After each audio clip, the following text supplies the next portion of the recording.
Hi everyone, my name is Parker. I'm from Fastech Los Angeles, and my supervisor is Dr. Devin Liu. My topic today is about anti-magic graph. So labeling edge of graph with the numbers have received intensive attention from scholars in the past few decades because of its diverse range of application in different fields such as network engineering, electrical, civil, and much more. For example, any networking can be integrated into a graph, and numeric label assigned to the graph under certain regulations provide a powerful tool to set up an optimal connectivity and bandwidth. So today I will go over some definition and example. I will introduce you a powerful anti-magic conjecture popular from 1990. And my main focus is to investigate the graph with a cycle and many P3 paths and some open question and conjecture and a reference and all. So anti-magic labeling. So before we go into anti-magic labeling, I want to quickly go over what is the graph. So a graph is made of vertices and connected by edge. For example, P2 is the path with two vertices. So we have two vertices, and uh, this is the vertices, the node, and this edge, the line is called the edge. So, so mathematically, a graph is an ordered pair of vertices V and HE. And then when we put V into a double bar, is the number of the vertices. It's an integer number.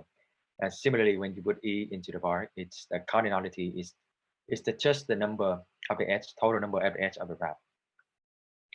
And no, a graph is not a function. This is like a common misunderstanding.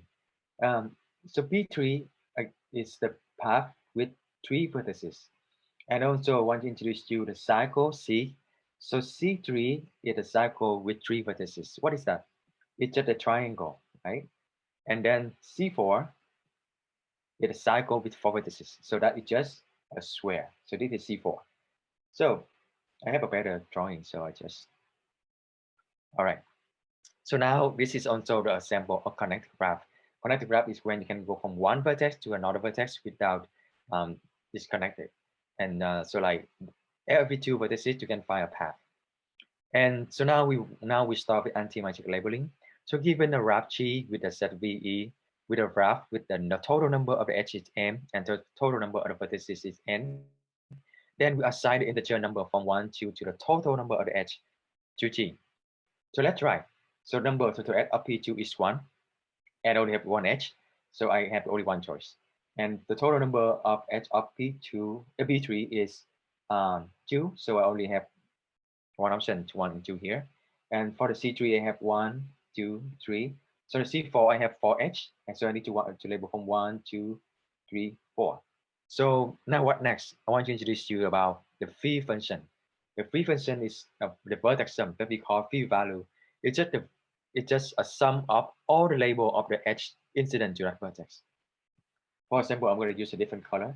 Look at these vertices, the middle vertices of P3. And then you can see that incident to 1 and 2. So you need to count, you need to take the sum of 1 plus 2 is 3. So phi value of this vertex is 3. How about phi value of this vertex? We only have one edge with label 1. So the phi value of this vertex is 1. And that similarly is 2. This one is 1, this one is 1. 3, 5, 4, and 3, 5, 5, 7. Now, what is anti-magic labeling? Anti-magic labeling is when you have the fee of all of them are different, are unique, are pairwise distinct. So if you check, I'm going to use a different color. If you check, this one is 1 and 1, they're the same. So this is not anti-magic labeling. And then for the P3, you have 1, 3, and 2, they're different. So this is anti-magic labeling. For the C3, we have 3, 5, and 4. This is anti-magic labeling. Look at the C4. We have 3, 5, and 5. Look like this is not anti-magic labeling, but wait a minute. We have all the option of labeling that, right? We can also do 1 here, 4 here, and 2 here, 3 here. And eventually, if you do that, you can see this is 3, 6, 7, and 4. And this is anti-magic labeling. So you need to play around with the number to find out if there is acid and anti-magic labeling. And if a graph has such an anti-magic labeling, then the graph is called anti-magic. So now later on, I will show some graphs now anti-magic as well. Let's try some sample with TP3 so we have better understanding about what is anti-magic labeling is. This is really fun. So now now I want to work with the T of P3. So when T is 2, that means I have two parts of P3. So the number of the edge I have here is 4. So um, I need to label 1, 2, 3, 4. So 1 must be go some edge, right? And next one can be 2. Next one can be 2, 3, or 4. So that's why I have three picture over here. So you see the all cases. And then I have left 3, 4, have left 2, 4, have left 2, 3. And if you count the vertex sum, the p-value, I have 3 here. If you conflict with 3 here, and then I have 4 here. If you conflict with these vertices, and this is 5, this also conflict with these vertices. So in on all the possibility, this is not anti-magic labeling. So 2 of P2 is not 2 of P3. I'm sorry, 2 of P3 is not anti-magic labeling. It's not anti-magic. And you can try with the with 3 of P3, but I can tell you this is not also not anti-magic labeling. You can try by yourself. And then this is also the sample of disconnected graph because you can see that, for example, for this graph, for this vertex and this vertex, you cannot find a path connecting them. So here is a small sample of more complicated anti-magic labeling. Um, and then so you can see that for small number of vertices, we can try manually to find the anti-magic labeling for that graph. But what if we have a graph with 1,000 vertices, 1,000,000 vertices? So how can we do that? How can we know if it's anti-magic or not? So in 1990, Hartsfield and Ringo conjectured that every connected graph except P2 has anti-magic labeling. So this is P2. Oh, I'm sorry. P2 is two vertices. So, but this is still unsolved because we have a lot of special graph. So, but it is attractive. They attract a lot of mathematicians. So, and various family of graph have been shown to be anti-magic. So my main focus is about a disconnected graph. So Dr. Lee proved that for any graph G, when you keep adding the component of P3, then for sufficient large number of P3, the graph is not that disconnect graph is not anti-magic anymore. So I have a chance to attend to his talk when he came to the Council Gallery as well. He's very knowledgeable, and it's my pleasure to extend my knowledge about this topic. So we have shown before that P3 is only anti-magic when we have one P3. So the question is, what if I want to have two P3, but it is anti-magic? So what should I do? So my instinct told me that I need to have some rescue edge so that I put a number onto that edge. So it's not on the P3. So it not conflict with the other number. So my solution is I will add a cycle. I will add a cycle. For example, I will demonstrate a weak algorithm that produce an anti-magic labeling for C3, a cycle C3 with 2 and 3 of P3. So for C3 is a cycle C3 and 2 of the 3 path. The total X I have here is 7. So I need to label 1 to T, 1 until 7. So my algorithm is 1 here, a label here, 2 a label here, 3 a label here. And then I realize that the free value of this vertex is 4. So 4 cannot be on the P3 anymore. Then I can't put 4 into the cycle. And then the next number I have is 7. Then the free value of this one is 7. And then 7 is on the cycle. And we have left number 6. Let's see what is the free value. So we have 4, we have 11, we have 10, we have 13, we have 7. And then we have 3, 1, 2, 5 for those vertex degree 1. So they're all different, they're all unique, the free value. So this is anti-magic graph. So then the next question is, what if I add another P3? Is it still anti-magic? The answer is yes, and you can try by yourself this one for C3 with 3 P3. You can use my algorithm as well.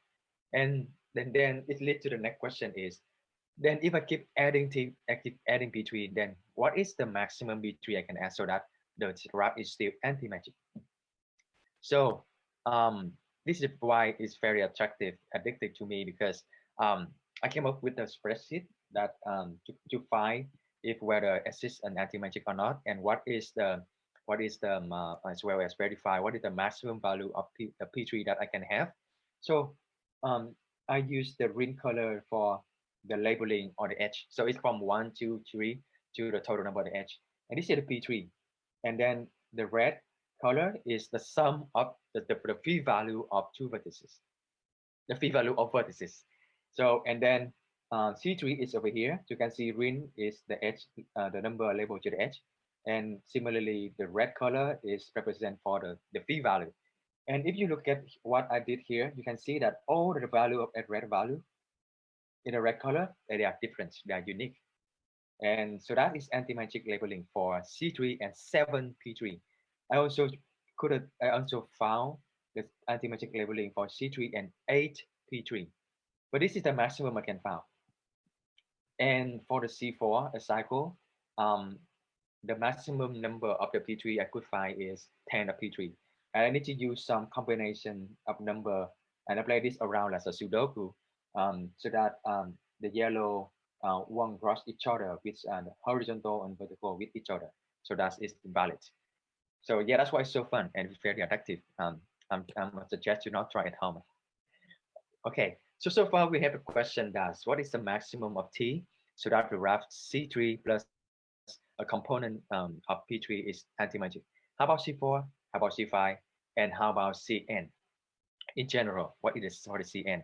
So our team is also work on that, and we proved that for cycle C3, the maximum B3 we can have is 8, and I just verified for my spreadsheet. So C3 plus TB3 is not anti-magic if and only if T is at least 9. And for the cycle C4, it's not anti-magic when we add when at least 11 P3. Um, and then we also have a conjecture that for general cycle Cn plus T of P3 is not anti-magic when T is at least larger than or equal to the products of 1 plus square root of 2 and n plus 1 half. So this is the open question for you. So based on that conjecture, for the C5, um, the when we have the maximum value of TP3 is 13. But I used my spreadsheet, I could only find until up to 12 of P3. So you can try in your own if you can find antimagic labeling for C5 and 13P3. It's going to be fun. So you can try this at home. And next question is there any algorithm of anti-magic labeling that work for all of the graphs Cn plus TB3 for small value of T? And our conjecture about the bound of the number of P3 for the cycle Cn. And the next conjecture is that we extend to the general graph G. If G plus certain P3 is not anti-magic, then when we add another P3, it's still not anti-magic. And so this is reference I use. And a really special thank you to Dr. Liu for constant support on me and encourage me to give a talk to this event and all my wonderful teammates for their amazing work. And this research is supported by National Science Foundations. And thank you so much for watching and happy International Pi Day. Bye. Thank you for that presentation, Parker. I'm going to open up to any questions for Parker. Hi, everyone.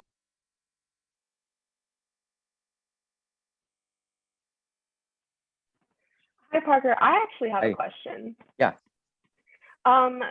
Could you give us an example of a real life application where anti-magic labeling could be used? Maybe we don't even know it.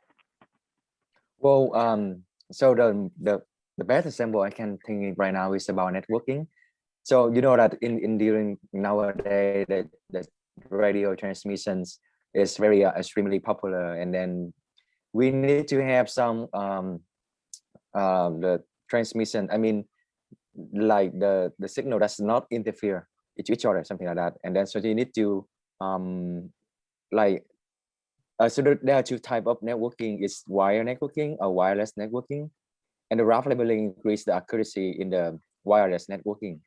So for example, if we're living in an area that have a lot of radio transmissions, then the wireless radio network always have a major problem with the interference.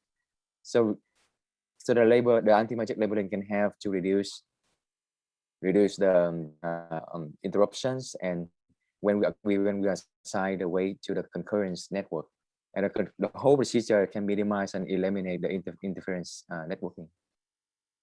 Very cool, Parker. Actually, I'm Oh, gonna add on to awesome. that real quick. Is this pertaining to like optimization theory and like figuring out how to make it more efficient for traffic flow? Exactly. Yes, definitely. So they also use for computer science, software engineering, and yeah, data traffic. It Very is very yeah. Very cool. Thank you. Thank you very much, Parker. Appreciate it. Awesome. Thank you so much for your question.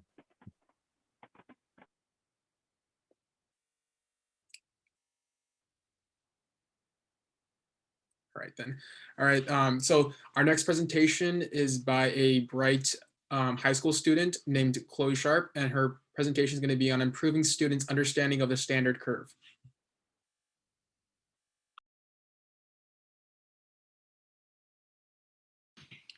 Hi, my name is Chloe Sharp. I'm a junior at the Mississippi School for Mathematics and Science, and I'm a high school student in the Micro Nanotechnology Student Scholars Program. We created a module to increase student proficiency in graphing and understanding the standard curve. Previously, we created a module to remotely teach fundamental statistical analysis skills, as well as how to use the graphing platform Data Classroom to accommodate the COVID-19 pandemic. After this module was completed by a group of Chem 1B students at Pasadena City College, we noticed a distinct lack in understanding of the standard curve, which was included in this module. This was concerning to us, especially considering how fundamental graphing and understanding the standard curve is in STEM fields.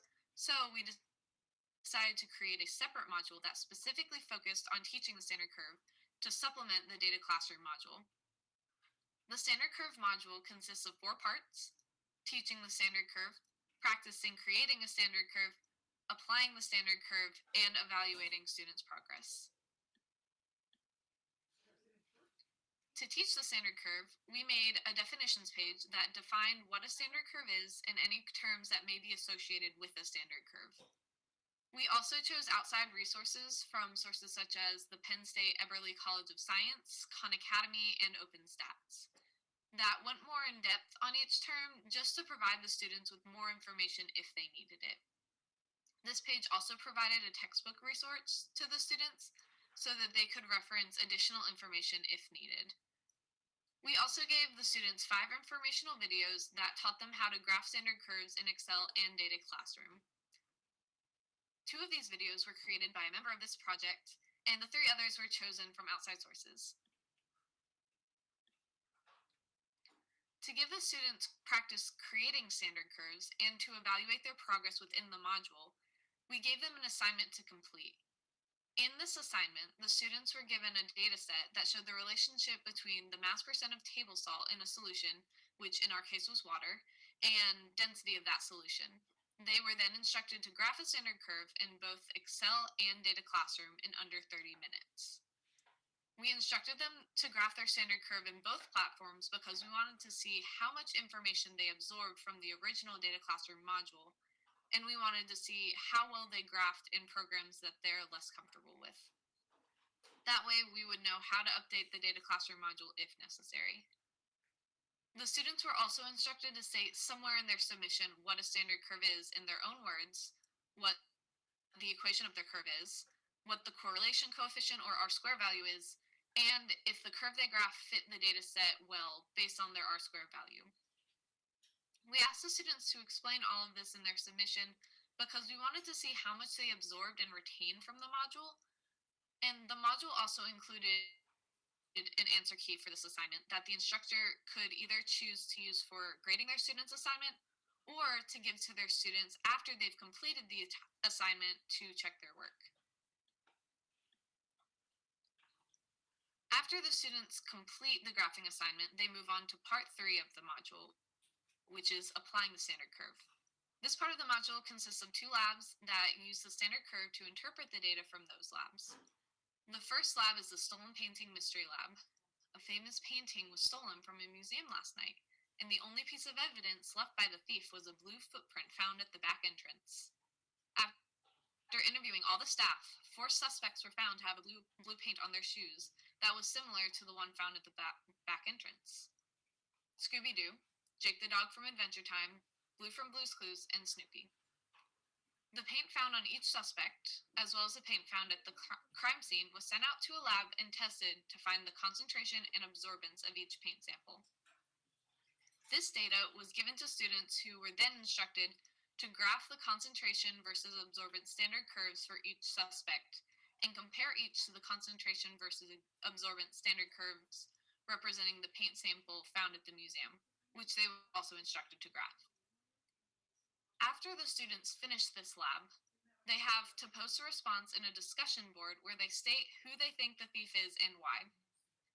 They also have to respond to 2 of their classmates discussing the similarities and differences between their findings. The second part of this lab, in part 3, is the drink of choice lab. In this lab, the students are given a procedure detailing a cereal dilution of a colored drink. The students then weighed the mass of each drink concentration at varying volumes and create a mass versus volume standard curve. They then mix a drink of unknown concentration, measure the mass and volume of that drink, and then use the standard curve to try to figure out the concentration of the unknown drink. We understand that some students may not have all of the materials necessary to complete this lab, so we provided a data set as well for those students. After the students completed this lab, a discussion was provided for them to answer questions about what their results mean. The discussion asked the students what their standard curves represent and if they thought their estimated concentration for the unknown concentration was accurate. Before the students start the module, they will be given a survey and graphing assessment in order to evaluate their skill level regarding the standard curve and other statistical analysis skills. After the students complete the module, they will then be given the same survey and a similar graphing assessment to evaluate their progress throughout the module and to assess if the module made them more proficient in graphing and understanding the standard curve. This module was created to teach undergraduate STEM students how to properly graph a standard curve in Excel and Data Classroom, as well as to teach them how to interpret standard curves and their components. While we don't have the data for this module yet, we are very optimistic that it will have great success in teaching students the fundamental of graphing and understanding of the standard curve. We are hoping that this module will be implemented in other STEM courses in the future to teach those students the basics of using the standard curve to represent a data set. Awesome. So we're going to go ahead and open up the floor for questions for Chloe, who is here with us right Hi, now. my name is Chloe Sharp. I'm a junior at the Mississippi Oh, School from oh, she's starting again. Okay, awesome. Does anybody have any questions? I know I do, but I'll give anybody else an opportunity first. Okay, I will ask my question then. Chloe, so I understand that you made a hands-on component for this lab, and I think you called it the drink of choice lab, correct? Yes. Okay. How do you intend to have students do the unknown component, given that they're going to be making their unknown solution? So basically what we're planning on doing is that they will have a certain amount of water that they add just like a spoonful of the Mhm. colored drink to, so they don't know the exact amount, and then they use the standard curve that they already created to try to find what the concentration is.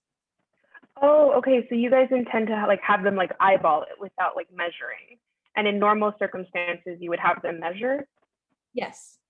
Okay, okay. That sounds like a really interesting lab to do. And a delicious one, because you mentioned you're going to use Kool-Aid, right? Okay, yeah. So that definitely won't go to waste. Awesome. Does anybody else have a question for Chloe? No? Okay. Well, thank you so much, Chloe. That was a great presentation. We can go ahead and move to the next slide. And our next presentation is called Statistical Regression, and it is presented by Adrienne Adams and Shayla Johnson.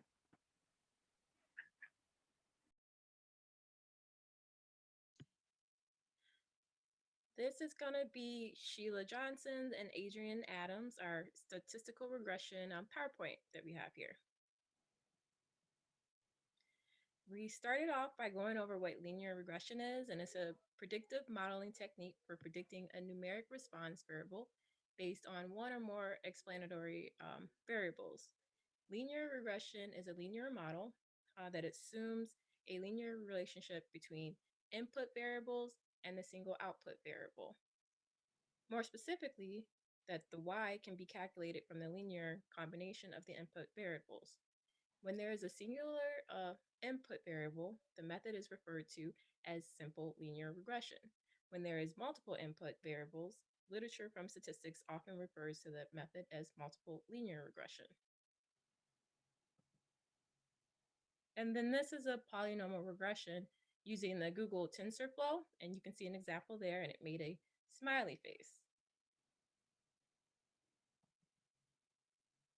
And then we also included the mathematical formula for a linear equation.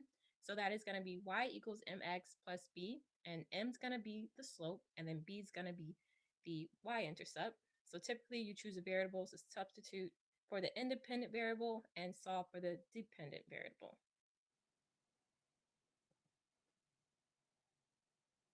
And then this is a graph that shows a description of the mathematical definition of SLF. So each point of the data of the form y, x, each point on the line best fits using least square linear regression as the form y equals mx plus b.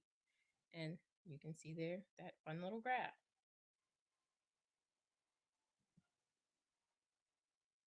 And then we went over the connection between the sum of square error, which is the sum of the squared estimate of errors, the sum of total square, which is the squared difference between the observed dependent variable and its mean, and then the sum of regression, which is the sum of the squared differences between the predicted variable and the mean of the dependent variable. And the smaller the regression error is, the better the regression.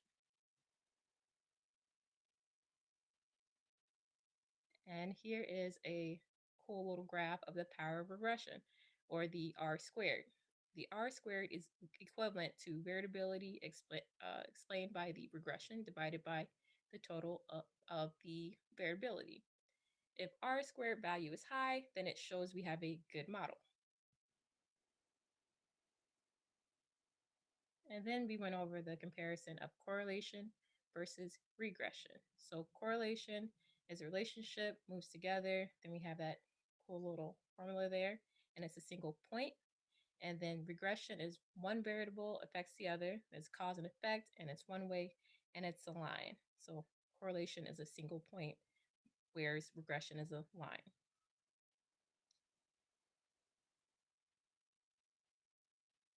And then here we had a problem where there was a sample of 11 statistics students produce the following data, where X is the third exam score out of 80 and is the final exam score out of 200. Can you predict the final exam score of the random students if you know the third exam score? Well, we have a heat map here that shows the correlation between the third exam and the final exam, and it's a positive correlation. So the data frame example is that's what you see in the heat map there.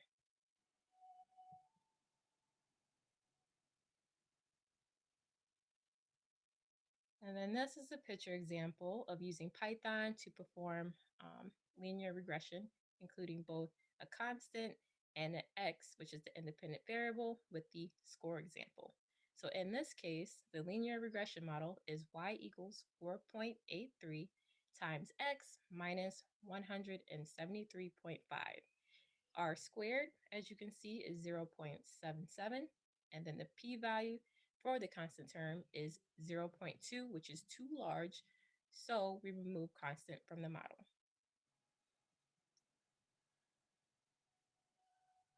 In this ordinary regression model here, you can see it's an improved y equals mx. So the squared is 0.990, and then the p-value for the third exam is 0. So this is going to be a good model here.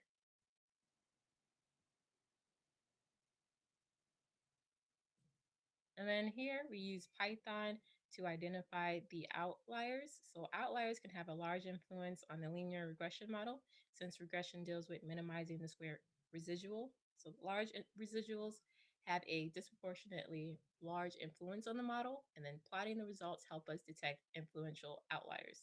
So we use the code to find the outliers, but there were none. And the above graph is the result. So outliers are either higher or lower than 2 standard deviations above or below the regression line.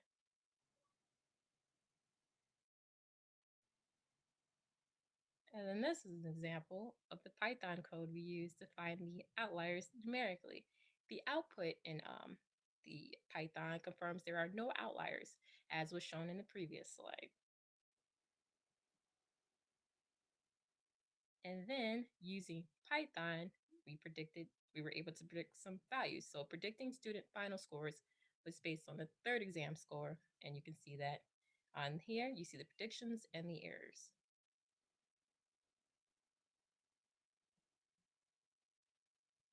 And then here, we finalize the ordinary least squares regression model that the final exam is 2.323 times the third exam, and we can use the third exam to predict the final exam results. So the better a student scored on the third exam, the better they scored on the final. In this graph, we can also use the circle graph to represent the data that the area of the circle is proportional to the distance from the regression line. So the larger the circle, the further it is from the regression line.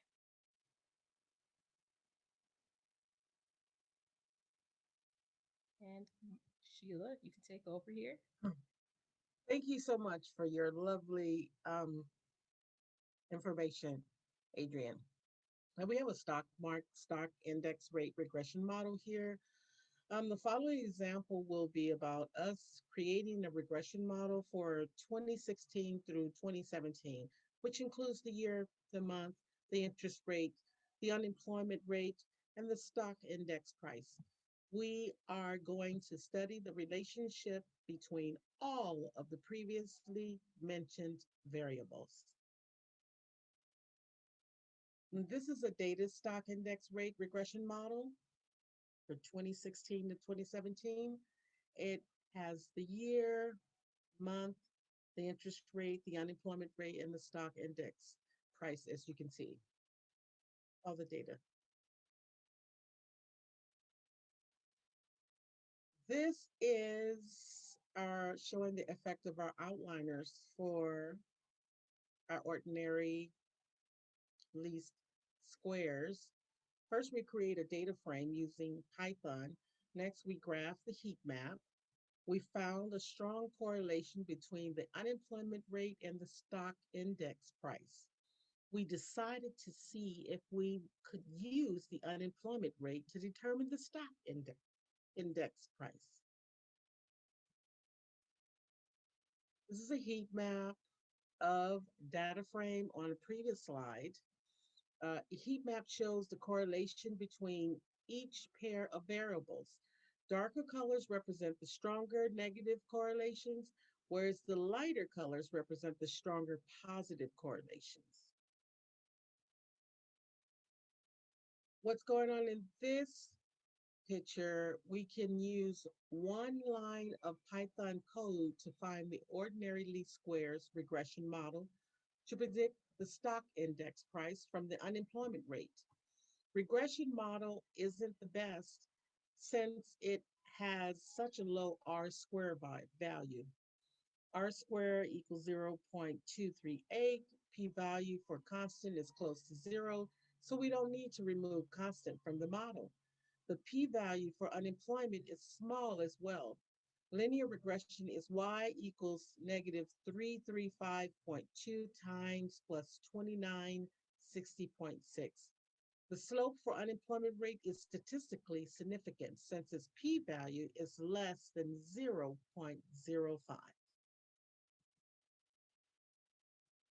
Before outlining the removal of ordinary least squares regression graph, as you see above here, the regression model isn't the best since it has such a low R square value, 0.238.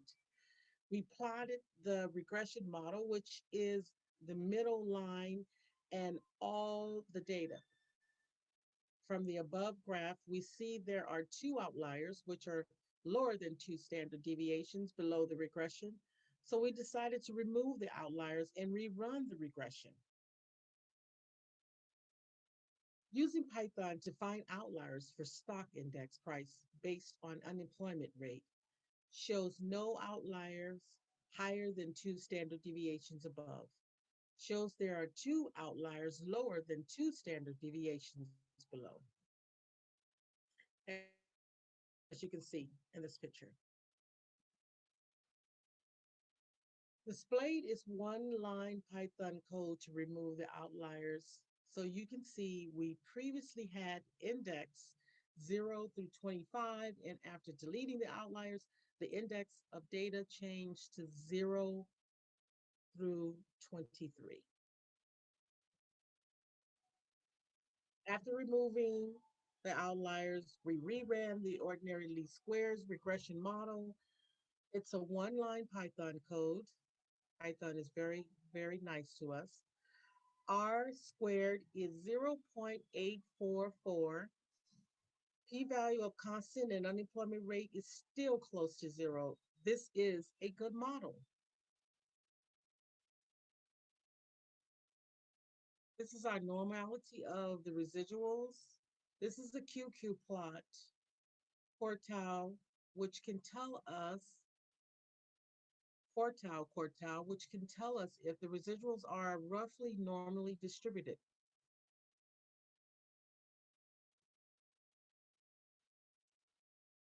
This ordinary linear squares regression shows how we can use unemployment rate to predict stock index rate. We can see from this graph there are no more outliers, so we are satisfied with this improved regression model. As the unemployment rate rises, it can be predicted that the stock index rate price will decrease. Graph is displaying predicted and actual stock index price based on unemployment rate for the year of 2016 and 2017. We finalized the ordinary least squares regression model that the stock index price is 4471.3 plus a minus 589, the unemployment rate, times the unemployment rate. Predictions and errors for our stock index price based on unemployment. After we got the model, we can easily calculate the predictions using our new model, using one-line code shown above. One-line code, this is the code shown above. This is a real-life example. One to your left, businesses often use linear regression to understand the relationship between advertising, spending, and revenue.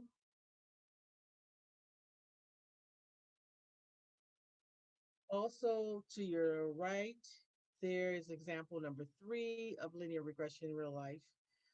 Agricultural scientists often use linear regression to measure the effect of fertilizer and water on crop yields.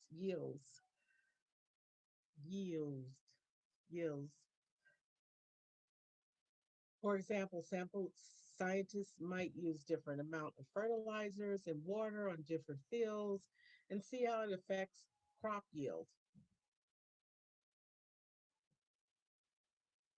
Another real life example of this picture that you're viewing right now, this is used to estimate house price dependent on its size. We see that there is a positive relationship between price and size. This is another real life example of being used to discuss salary. We see there is a strong positive relationship between experience and salary. In this graph, there are many different regression methods besides the linear regression we went over throughout this presentation. These graphs show the performance of each type of regression model, such as linear, SRD, passive aggressive, ridge regressive, Huber regressive, and so forth. Our conclusion would be, although there are many different types of regression methods, the linear regression is a powerful tool used for many real life applications. Well, we're excited that we have learned this regression model and the whole procedure on how to teach machines to improve the model. This is the beginning of understanding artificial intelligence and machine learning. We thank you so much for listening to us. This is the end of our presentation. Thank you.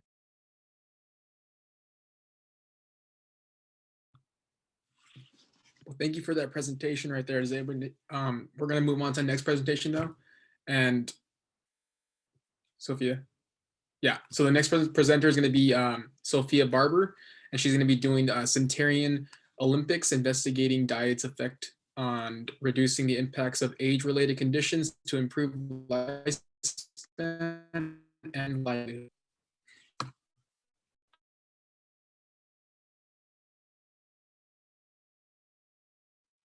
All right, so this is Centenarian Olympics, investigating diet's effects on reducing the impacts of age-related conditions to improve lifespan and livelihood. So we're going to have 4 sections. What do we want to accomplish by the time we're 100? What happens to our bodies when we age? How does diet affect our aging? And how does diet overall impact the goals we've set? So first, what are our goals? So first, we want to be able to reach 100. We want to maintain our motor functions. We want to maintain our cognitive health. Some examples of this are being able to walk without a cane under support, being able to kneel down and stand up without help, being able to retain the memories of our lives, being able to continue reading, being able to retain at least 50% of the knowledge we gain throughout our education, many others. So the next section we're going to go to is aging. What happens when we age? So first of all, there are 573,000 estimated centenarians worldwide in 2020. This seems like a fairly decent number. However, in comparison with the world population, this is only 0.0073% of people in the world have reached 100. So there's still hope, however. If you look at the graph here, you can see that from 1950 to 2020, there has been a clear increase in the centenarian status, the number of people who have reached 100 worldwide. So what can we do to make this a possibility? First, we have to focus on what happens to our bodies when we age. So muscle mass begins to decline 3 to 8% at each decade, starting at age 40. Our bone density begins to decrease by age 50. By age 65, 1 in 10 of us have Alzheimer's disease. And by age 70, the immune system has weakened significantly. So these are all things we have to fight. And next, we'll look at how does our diet affect our aging process, and how can we use diet to improve our lives so we retain as much as the functions we value now. So first, we're going to go and talk about muscle loss. So as you saw in the last couple slides, muscle loss increases with age. However, a diet consisting of 3 large meals with a protein intake of 25 to 30% helps to reduce this loss. In regards to disease susceptibility, reduced microbe diversity increases disease susceptibility. So incorporating a diet that would increase your microbe diversity is very important. So your disease susceptibility can be prevented with diet changes such as increasing fiber, protein, unsaturated fat intake, as well as increasing intake of iron, zinc, selenium, and vitamins A, C, D, and E. And next is osteoporosis. How do we prevent the breaking down of our bones? So we can do this through increasing fruit, vegetable, milk, seafood, protein, as well as moderate amounts of alcohol intake. And again, our protein intake should be 25 to 30% of our meals. And then what about our life expectancy? How do we make sure that we actually reach 100 years old? So this can be done through diet changes such as implementing a low-fat diet with 30% caloric restriction, fasting intermittently. So these are steps that we can take to improve our lifespan. So now we focus on our mind, specifically in Alzheimer's disease. It's one of the biggest diseases that affect our mind as we age. So changes in diet such as intermittent fasting and implementing the MIND diet can actually decrease the likelihood of developing dementia or Alzheimer's disease, which is a neurodegenerative disease. The MIND diet consists of increasing intake of berries, vegetables, olive oil, fish, nuts, whole grains, poultry, beans, and small amounts of wine. So this is one step that we can take to reduce our likelihood of developing Alzheimer's disease. So here's just some additional evidence showing protein intake and reduction of bone mineral density loss. If you look at the graphs here, you see with quadrant 1 with the lowest protein intake, quadrant 4, the individuals had the highest protein intake, and there was a clear reduction in percent of bone mineral density loss, such that for quadrant 4, it was just a little over 1% bone mineral density loss. But for quadrant 1, you had nearly 4% bone mineral density loss. So that is a clear, clear difference depending on protein intake. And that difference can also be seen in the lumbar spine with the highest bone mineral density loss with the lowest protein intake, lowest bone mineral density lost with the highest protein intake. You can also see that less clear, but still clear in the radial shaft. All right.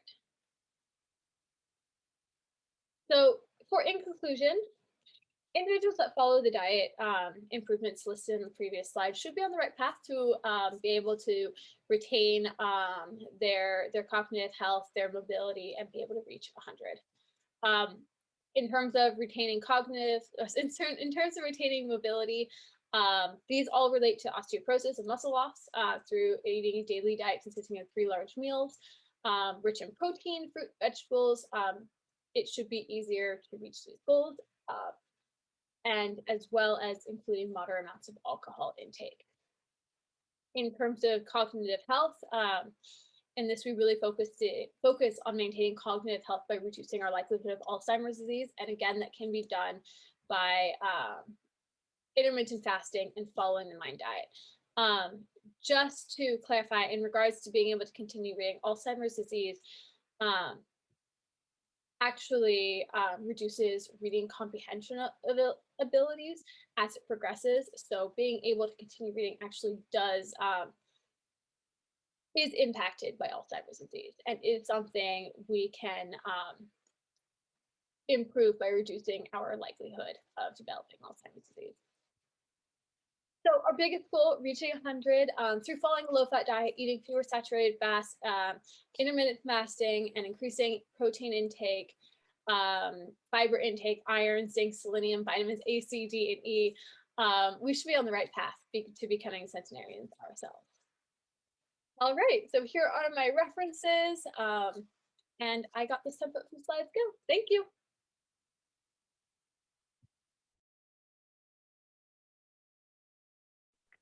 All right, so this is Awesome. Centenarian Olympics. So Sophia is actually our, Sophia's actually our other Pi Club vice president. So she is off doing other things right now and can unfortunately not be here for the Q&A.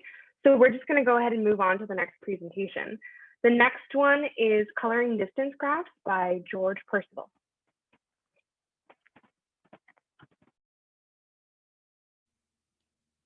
Hello, I am George Percival from California State University, Los Angeles, and this is Coloring Distance Graphs, a look into the fields connecting the density of sequences and the chromatic number of distance graphs. Special thanks to the National Science Foundation and the PUMP program for funding this research. Also thanks to the PCC Pi Club for putting this conference on. Although it is a tragedy we can't all be there in person, I hope we can all explore and be creative all the same. Last but not least, thank you as well to my research advisor, Dr. Daphne Derfen Liu, who's been an absolutely invaluable guide in this research journey. So, imagine this. You are tasked with ensuring that the integers abide by social distancing guidelines. Well, they are wearing face masks, as we can see, which is a good start, but we want to make sure that they stay 6 feet, or in this case, 6 units apart. So we introduce a set D, 1, 2, 3, 4, 5, and we call this a forbidden distance set. We don't want to allow any integers to be 1 apart, 2 apart, 3 apart, 4 apart, or 5 apart. We now then have a sequence of integers, we can call it a D sequence, where it abides by this set D, this forbidden distance set. And that is to say that for all integers, for all a, b in this S, the distance between a and b is not in D. This is relevant to the discussion of density, the density of sequences. The density of a D sequence S, denoted delta of S, is equal to the limit as n approaches infinity of the ratio S of n over n plus 1, where S of n is simply equal to the cardinality of the intersection between the set 0 to n, all of the integers from 0 to n, and S. More importantly, though, the density of our D, denoted mu of D, is the supremum of all such D sequence densities. And the reason why there are multiple D sequence densities is S is not unique. We can construct many sequences such that it abides by a given D. For example, let's look back to our social distancing example. So our D is 1, 2, 3, 4, 5. And here, let's think about social distancing in general, right? Think of a room filled with people. We want to make sure that this room, in this case, we can think of it as two-dimensional. This two-dimensional room, we have all these people scattered around. We want to make sure that they are never within 1, 2, 3, 4, or 5 units apart. In our case, though, we want to instead imagine it as a one-dimensional line, and we have people along this line, the line of integers, right? And so we want to make sure that everybody is at least 6 apart, at the very minimum. So what is a sequence that would abide by this at least 6 units apart? Well, quite randomly, I chose the multiples of 11. Multiples of 10 would work, 12, 13, 14, so on and so forth. But let's choose multiples of 11. So this would be the sequence 0, 11, 22, 33, 44, 55, so on and so forth. How, though, do we determine this density? Well, we want to see out of a given amount of elements, so in this case, let's say n equals 10, for example. What is the cardinality of the intersection between 0 to 10 and our S? So as you can see, we select 0. So that's one element going forward out of the 10 or 11 possible elements because it's 0 to 10, right? 11 elements. So that makes our density of this sequence 1 over 11. And the reason why this 1 over 11 from this first period can be expressed as the density of the entire sequence is that S is periodic, right? It repeats. We have out of 0 to 10, then 11 to 21, 22 to 32, and so on and so forth. So here, our mu of D then is greater than or equal to 1 over 11, as it is the supremum of such D sequence densities. What then is a distance graph? I mentioned that at the beginning. A distance graph is an idea somewhat similar to a D sequence, where instead we create a graph G such that for all vertices uv in our vertex set, u is adjacent to v, or uv is in the edge set of G, if and only if the distance between u and v is in D this time. We write GZD to refer to a distance graph induced by a forbidden distance set D with vertex set the integers. For example, consider a D set 1, 2, 3, 4, 5, like in our social distancing example. Here we say GZD is equal to GZ 1, 2, 3, 4, 5, and I have drawn it out here. We have an edge connecting all vertices that are 1 apart, that is denoted in red, all vertices that are 2 apart, denoted in purple, all vertices 3 apart, denoted in pink, 4 yellow, and 5 blue. Now, though, we want to think about chromatic number of these distance graphs. How can we figure that out? And for what given D sets do we have known results for? And here we come at an interesting fork in the road, at least in my research. Looking at many papers in the field of chromatic number of distance graphs, but 2 really stood out. And that was a 2013 work by my research advisor, Dr. Liu, and a recent graduate, Eileen Suteja, and a 1985 work by Eggleton, Erdos, and Skilton. These works differ in the type of D sets they look at, Liu and Sutasia look at a D set, a 4-element D set, 2, 3, where the last two are left variable. Whereas Eggleton, Adosh, and Skilton look at a closed interval. And instead of the one-dimensional problem we were looking at last time, where it was just the integers, it's a one-dimensional problem where we now look at the real numbers, right? It's a closed interval from 1 to delta. Here, important to mention, this delta is just a given real number. It is not the delta of a D sequence, the delta of S that we looked at last time. Now I wish to look at a general proof structure of a theorem found in Liu and Sutasia's work that can help show the general argumentation style within the field, and also just how tightly interwoven the density of sequences and the chromatic number of distance graphs really are. So the actual theorem and result itself doesn't really matter, but we assume D is equal to 236x. So here we, in our 4-element idea, we set the 6 to be fixed and we leave the x variable. And we want to find the chromatic number of the induced distance graph. And the result says that the chromatic number is equal to 4 if x is congruent to 0, plus minus 1, plus minus 4, modulo 9, 3 otherwise. Now for the first case, this is the otherwise case, we assume that x is not congruent to 0, plus minus 1, plus minus 4, mod 9. And Liu and Sutasia propose a mapping, a coloring, and all that is left to verify that it is a proper 3 coloring. That's not the interesting case here. The interesting case here is case 2, where we assume x is congruent to 0, plus minus 1, plus minus 4, mod 9. And here they utilize the very, very important, but also quite complicated lemma that is found in Nicholas Haralambous' work. This is his first lemma in his foundational paper in the mid-70s regarding density of sequences. I won't go into it here, but I would recommend giving it a read if you have the chance.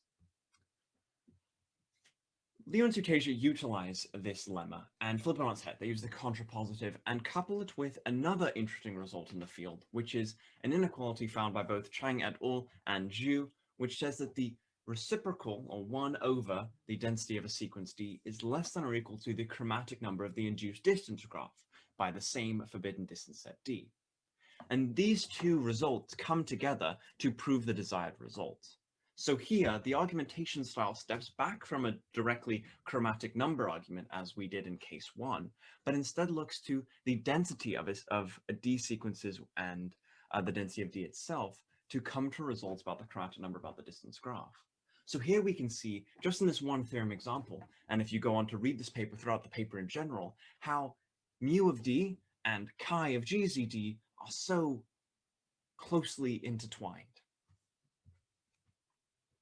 So what's next for my research and for possibly your research as well? Well, Eggleton, Adosh, and Skilton discusses very different D sets to Liu and Sutasia. They talk about D as an interval, where R of delta denotes the induced distance graph using the real numbers as its vertex set, and a D being the closed interval from 1 to some real number delta. And RO delta is a D set which is now an open interval from 1 to some real number delta. And now we can see also their argumentation style also looks to the density of sequences and the chromatic number of distance graphs. But why do we care, right? Why is this intriguing? I find this intriguing as I discussed it with my research advisor, Dr. Liu, in a meeting a couple weeks back, which is that when looking at mu of D and the density of sequences, you're basically seeing one side of a cube. You're seeing this square, and it's all cool, you know, oh, it's nice. You have certain lemmas that just talk about density of sequences, and you get some interesting results, but it doesn't have too much significance.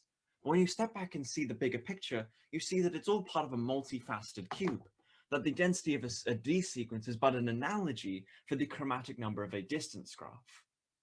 And I plan to keep researching, keep exploring to see all the other sides of the cube. What other areas of mathematics come in and influence? And I find that this problem specifically, density of sequences and the chromatic number of distance graphs, serves to demonstrate just how beautiful mathematics really is, how everything is so interconnected, and how we can go from set theory and quickly jump over to graph theory with just one inequality with the Chang et al. And Zhu results. And I see that this idea of how mathematics overlaps and influences can be applied to nearly any other problem in the field.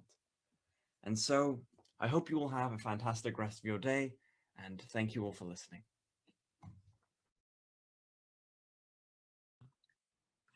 Well, thank you for that presentation, George. I'm going to open up to any questions for George.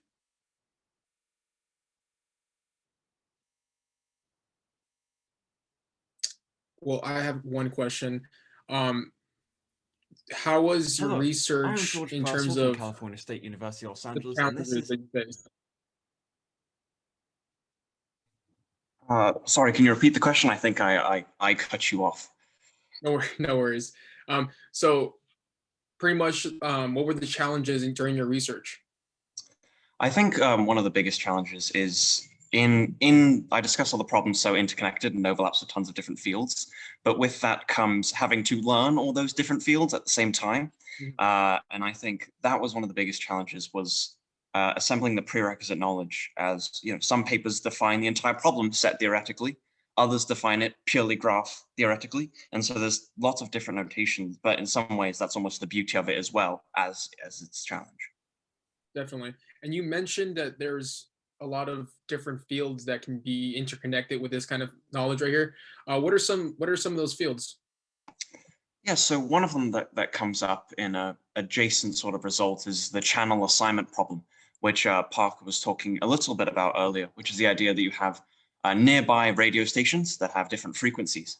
We need to make sure that their frequencies don't coincide as to create interruption or disruption in the frequencies. So you have to set them apart by a certain value, and that's where you introduce your forbidden distance set. You say, okay, I don't want my frequencies to be 50 apart. I need them to be more than 50 apart. And so you have to set frequencies differently. And that's one of the key ways in which, you know, distance graphs and densities and all that stuff can really come into play. Very cool, very cool. Thank you very much, George. All right, thank you all.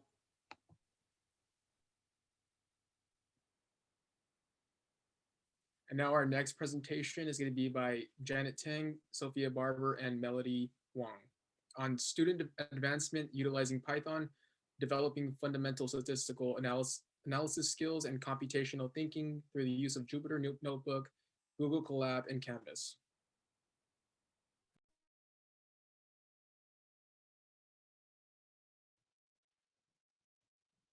Hello everyone, this is our project on student advancement utilizing Python, developing fundamental statistical analysis skills and computational thinking through use of Jupyter Notebook, Google Colab, and Canvas. This presentation was created by Sophia Barber, Melody Huang, and Janet Tang. Introduction. Computational thinking and statistical analysis skills are fundamental to student success in both fields of STEM and humanities. As the COVID-19 pandemic transitioned student learning to a remote format, the existing lack of computational thinking and statistical analysis knowledge that students possess posed a significant challenge for students. However, it is essential to develop computational thinking as it is a universal skill that encompasses a wide range of tools while also contributing to students' ability to formulate solutions to problems they encounter. In addition, it is also important to build a strong foundation of data analysis in order to identify trends while drawing conclusions to datasets. Through the use of educational Canvas modules, which incorporate the learning of basic applications of Python in Jupyter Notebook and Google Colab, students will be better equipped to face the challenges posed in future research, labs, and courses. Methodology. The use of calculations and plots such as standard deviation, SORM plot, and box plot are commonly used in a variety of different fields of study for data analysis. Thus, it is important to help students develop such skills to prepare them in the future.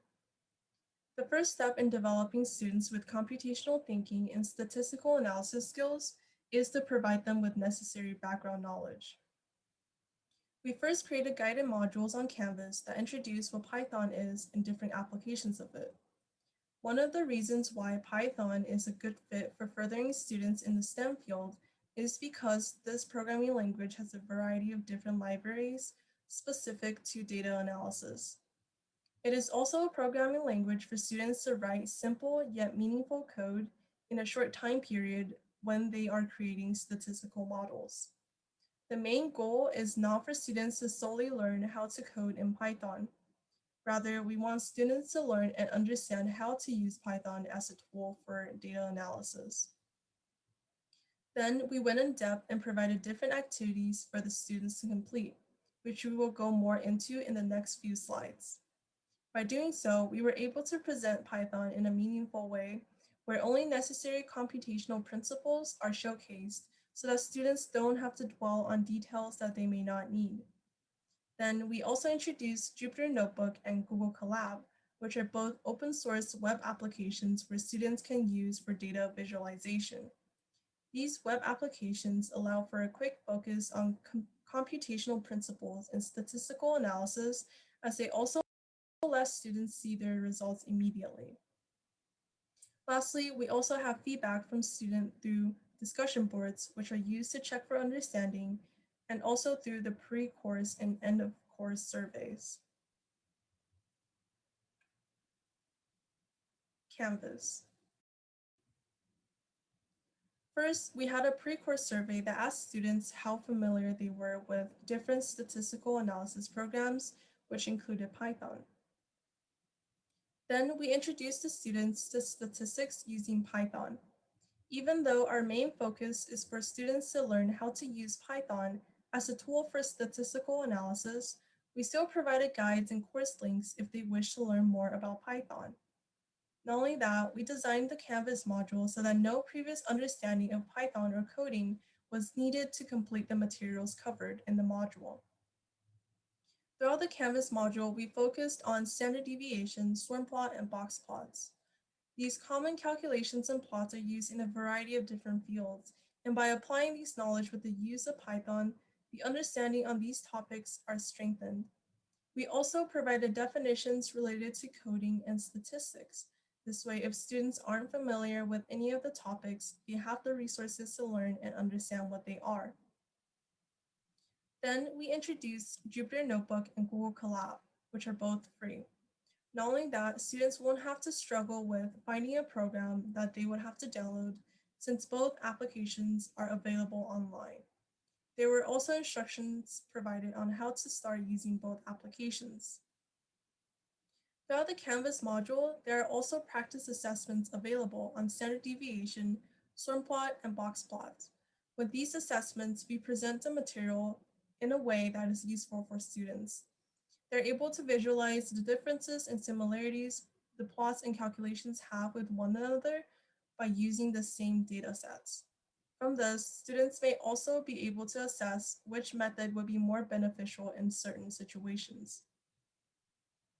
Then we also included videos, online guides, and sample codes. These resources serve as examples for students in case they need more help with a given topic. We have also created discussion board activities for students to complete. Students have the chance to demonstrate their understanding on different calculations and plots by answering the given questions. For example, students would have to distinguish differences and benefits of using swarm plot over the box plot and vice versa. Through these questions, we have the chance to determine the level of understanding students have on how to use Python as a tool in order to develop computational thinking. Lastly, there is also an end-of-course survey. And through this survey, we receive feedback from those who have completed the modules to better assess student understanding and further improve the module in the future.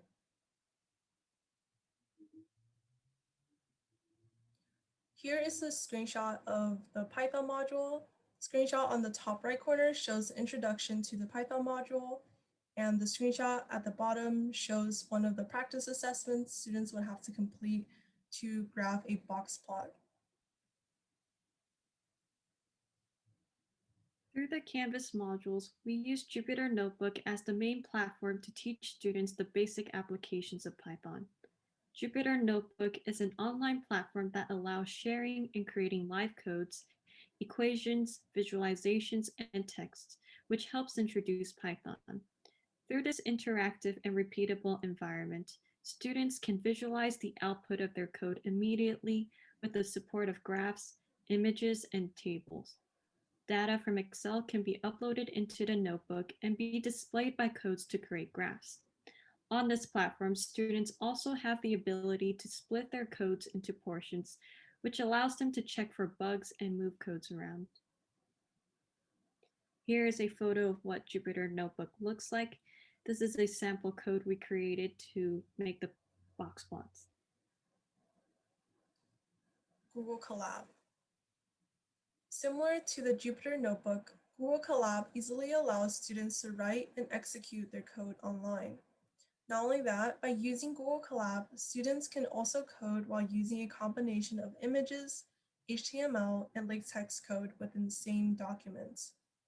As an alternative to Jupyter Notebook, Google Colab also allows for the easy sharing of a particular notebook with others, by allowing others to comment and edit on the same document at the same time.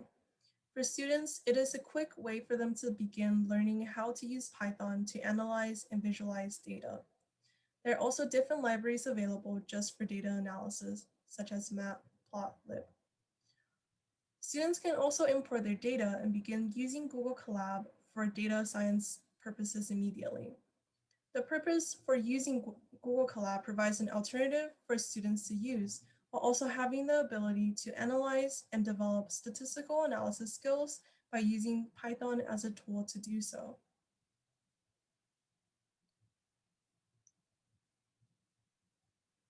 As for the learning outcomes of the module, students will understand how to use Python as a statistical and data analysis tool. Students will have a better understanding of statistics, which will help them in later courses and projects and in their future. Students will develop better computational thinking, engagement, and statistical analysis skills in relation to organizing, understanding data sets, and problem solving. Using Python helps improve problem solving by allowing students to practice doing things step by step, meaning writing out a series of codes to find variables, functions, keywords, and more to make the Python syntax clear and concise for the computer to read. It is like giving specific and detailed instructions to someone who has not done an activity before. In this case, you are using Python to converse with the computer to get to your solution. This stimulates students to explore different ways to solve problems, which enforces creativity. Overall, this module gives a chance for students to learn about programming and coding through activities of making graphs, the box plots, and swarm plots with error bars. Even though students can easily graph these plots on Excel, we are giving them exposure to Python through the usage of Jupyter Notebook and Google Colab. Discussion. As technology continues to improve, it is important for everyone to learn problem solving through computational thinking, which challenges students to think in multiple ways to solve problems. In the guided educational module, which teaches the basics of Python, it prepares students for experiences they will encounter later on into their academic and professional career. Not only that, but skills and principles taught by using Python can also be applied to multiple disciplines, which include both areas of STEM and humanities. In addition, Python supports numerous libraries focused on data sets, which is important for the student understanding of statistical analysis while teaching computational thinking through visualization and concepts of data sets. Here is our references for our presentation, the acknowledgements, and this is our poster. Before we end our presentation, here's our team. And thank you so much for listening. Please let us know if you have any questions, comments, or concerns. Thank you so much, Janet and Melody. Hello, everyone. I have a question for you guys since I work with you. Did you guys know anything about Python coming into this project, or did you guys learn on the job? For me personally, sorry, excuse me. For me personally, I had a little bit of experience with coding. I learned Java before and HTML a little bit before learning Python. I actually learned Python 2 instead of Python 3. So I guess coming into this module, I had to learn a little bit about Python 3. And, you know, but yeah, that's for me. For me, What about you, Melody? coming into this, I did not know anything about Python, so doing this project was a learning journey for me. For you and me both. That is awesome. Thank you so much, guys. All right, so our next presentation, if we could just quickly move to the next slide, is called Active Learning in Chemistry Pathway to Increase STEM Diversity by Richard Liu.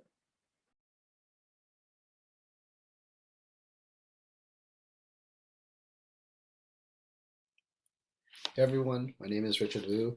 I'm a molecular and cellular biology major here at PCC, and today I'll be presenting on how active learning in the general chemistry pathway here at PCC can increase diversity in STEM.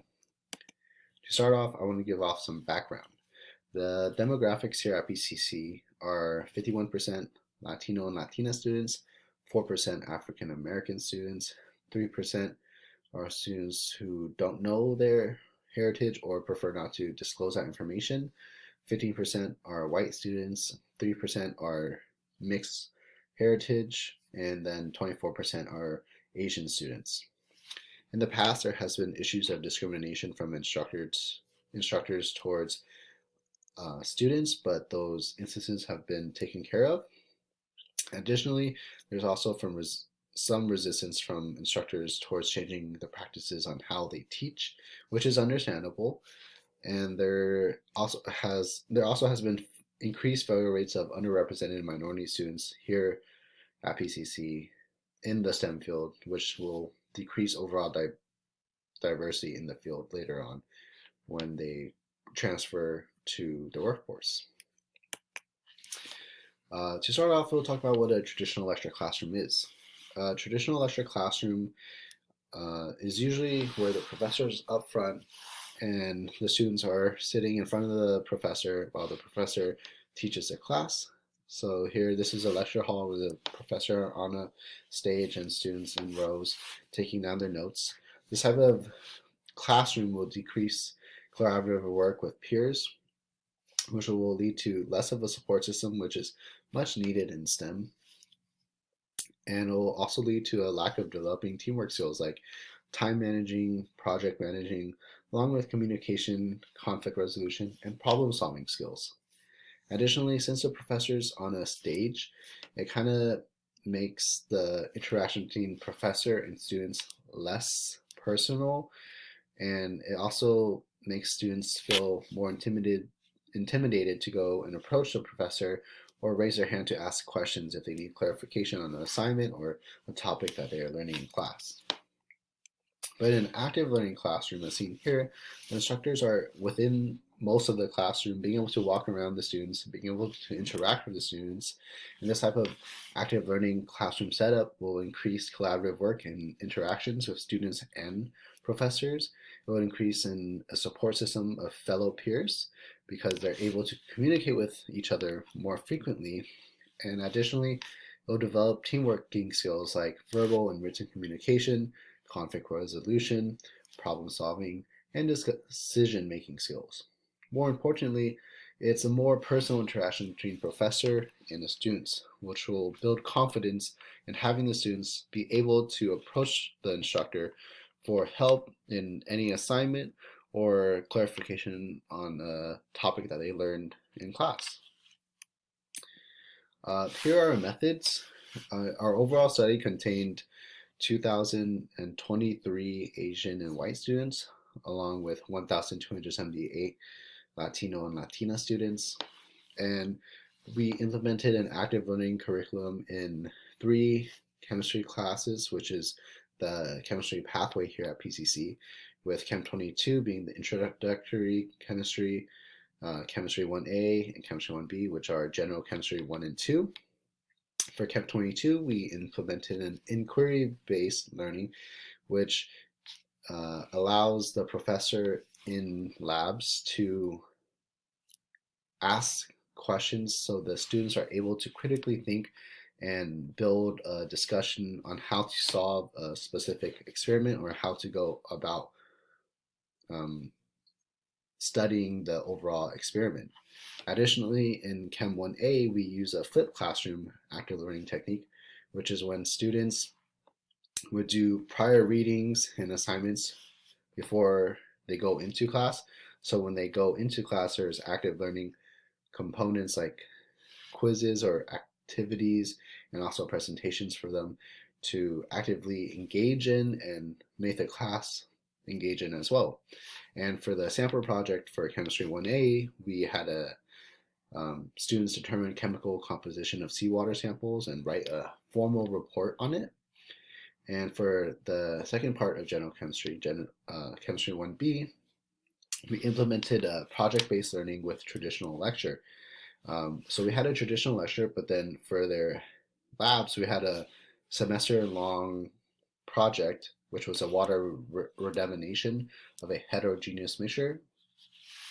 And then students would work on this project and while learning ideas and topics that would help them solve the project. So as they go through the whole semester, they would be thinking on how to solve this project, and the material they're learning in lecture will reinforce other methods of being able to complete this project. And at the end of the semester, students were advised to create a poster for them to present at conferences or just to turn in to get feedback from. In the Chemistry 1A, we had a flipped classroom, as I mentioned earlier, and students are assigned work outside of lecture to be done before going into the classroom. So there will be pre-reading lessons, researching topics to figure out in lab, along with preparing presentations to give to the class.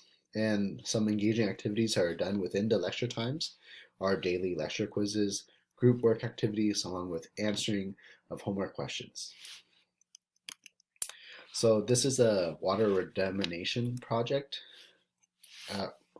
And then this is a heterogeneous mixture of sand, water, and 2 chemical solutions.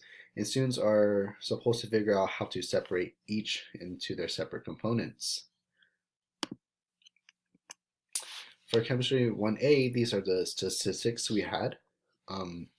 For the active learning component, for Asians and whites, we had a success rate of 96.28%, a progression rate of 59.2%, and progression success, which means moving on to the next chemistry class, which would be Chemistry 1B, that percentage was 75.3%.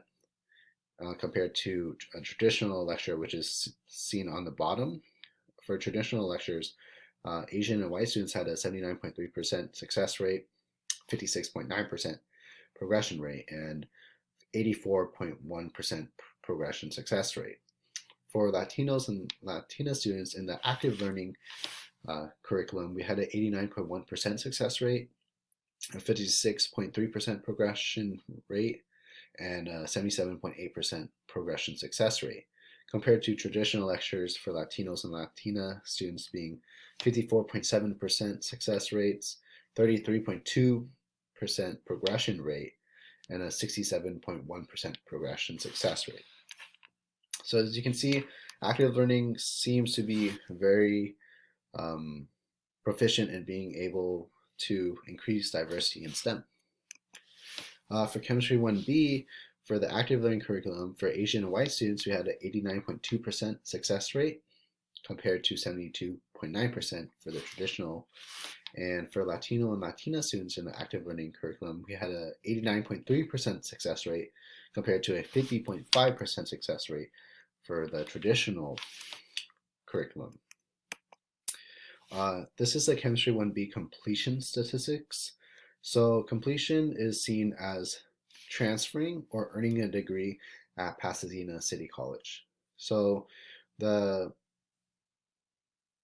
completion statistics for students who've taken 1B for the active learning curriculum was 59.6% compared to 54.9% for the traditional curriculum. And Latino and Latina students who took in 1B in the active learning curriculum was 51.7% compared to 40.6%. And lastly, the students who completed 1B in the active learning curriculum had a 70.2% completion percent increase, while 70.2% completion statistics compared to 83.3% in the traditional, while Latino and Latina students in the active learning curriculum had a 58.8% completion statistics compared to 92.7% for the traditional. This is a comparison of active learning ACS exam scores. For ACS is known as a American Chemical Society, and it's a different entity that creates exams to professors, and the professors would give that standardized exam out to their students. In the chemistry 1A, the active learning, we had a 39.6 mean compared to the ACS norms of 38.6, so 1 point higher, and the median being 39.0 compared to 38.1. For chemistry 1B, we had a mean for active learning being 38.3, while the ACS norms are 37.9, and the median for active learning being 38.0 compared to 37.3. We also had students rank what was the most enjoyable in the active learning curriculum, and most students would say that in class activities, homework review, and problem-based labs were the most enjoying types of activity that were given in the active learning curriculum. And we also had students fill out a survey on what was the most helpful for the active learning curriculum.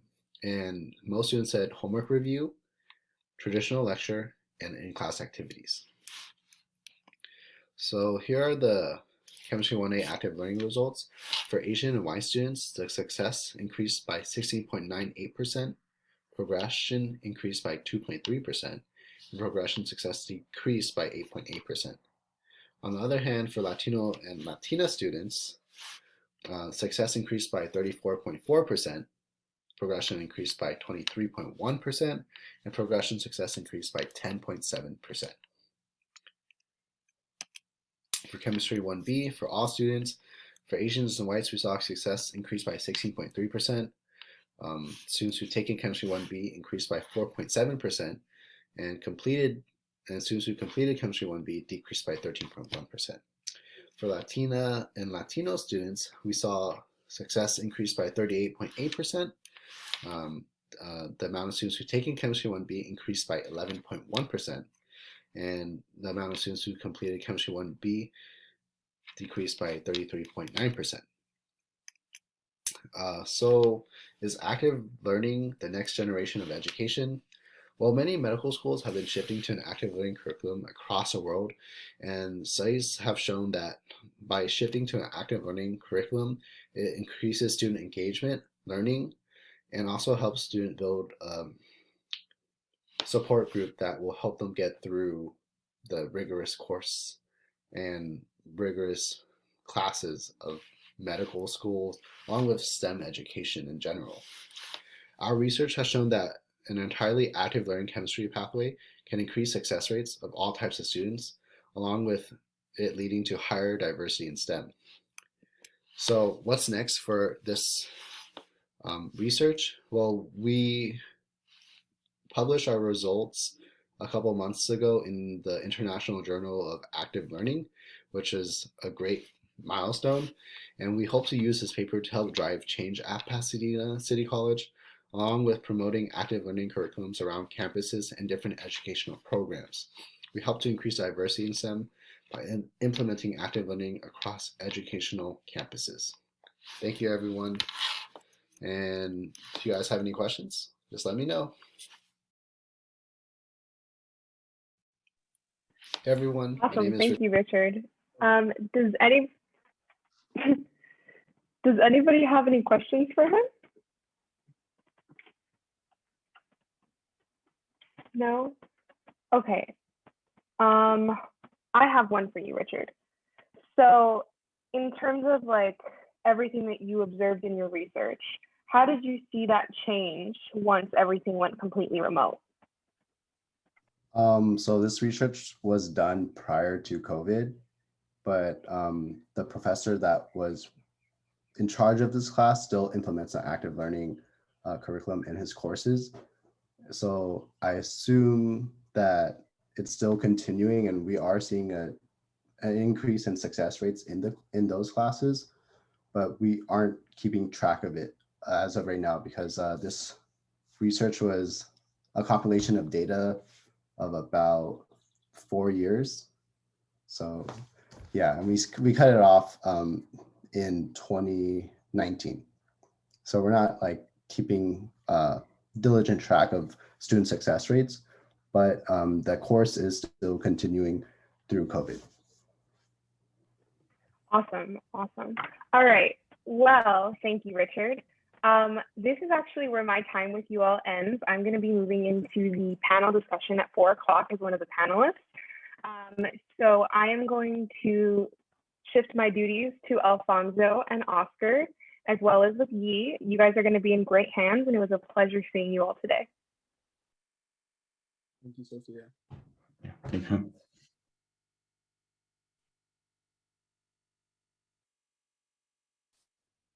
All right then, and our next presentation is going to be by Yu-Chung Chang and me. So it's going to be on statistical financial data.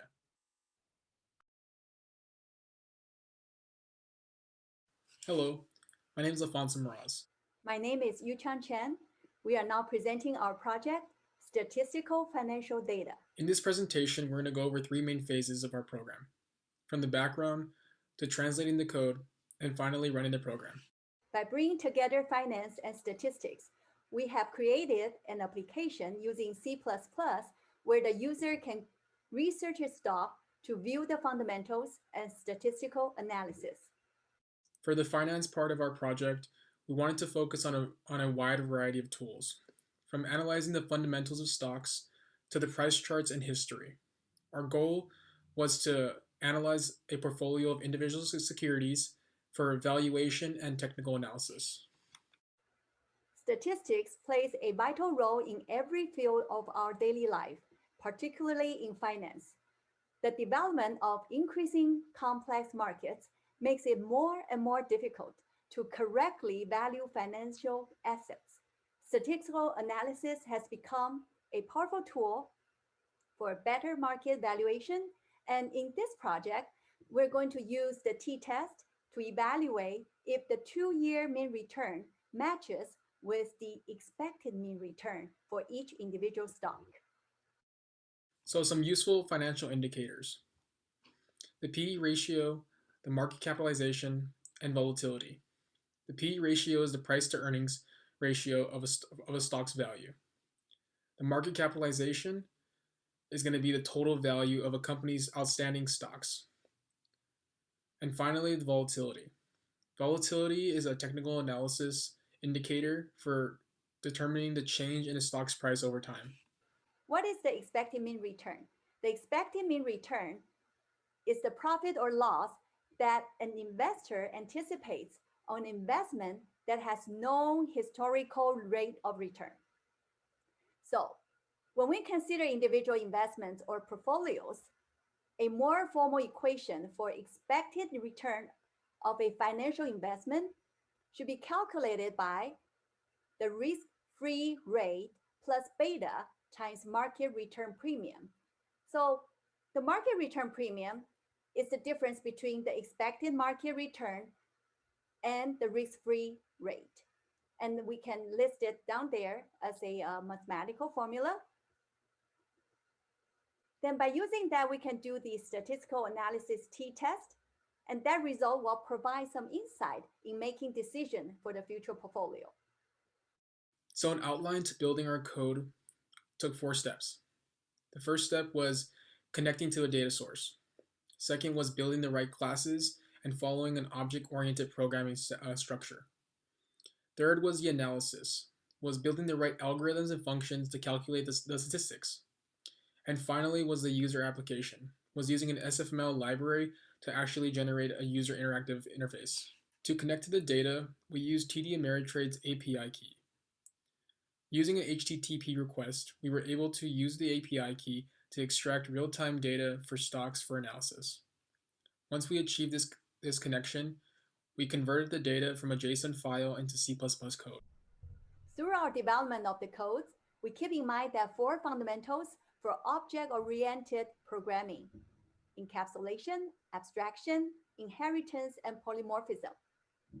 So encapsulation is a concept that binds together the data and functions that manipulate the data to prevent misuse of information. And abstraction means displaying only the essential information and hiding the details. So in our project, we implement using classes to make the code reusable. So price history for 1 year, for 2 years, or year to date, they are examples for encapsulation and abstraction. As for inheritance, in our project, the stock class inherits the quote class, and the quote class inherits the HTTP request class, which connect with the outside URL of TD Ameritrade through JSON. As for polymorphism, it means that a call to a member function, they will cause a different function to be executed depending on the type of the object that invokes the function. And in our project, we have various draw functions implemented using polymorphism. For the visualization aspect of our project, we use SFML library. On the left side is a documentation of the SFML library and its functions. On the right side is a demonstration of our program with 2 slides, the top one being a pie chart and the bottom being a equity with a price chart. SFML provides a simple interface to the various components of our computer to ease the development of the games or multimedia applications. And we have many classes which allow us to hide the details for implementation. So like stocks, quotes, interface, fundamental list, or the finance report, line chart, pie chart, and so forth. And among them, some have an is relationship and some have a has relationship. So it is helpful to draw them out, and we can use UML, which is stand for Unified Coding Language, to visualize their relationship. Some future application opportunities we hope to achieve are, after taking data structures, we hope to better our software development practices with a more organized code, as well as adding a option pricing model, technical indicators, statistical graphs, and momentum computations. And now here is our code for the annual financial portfolio report.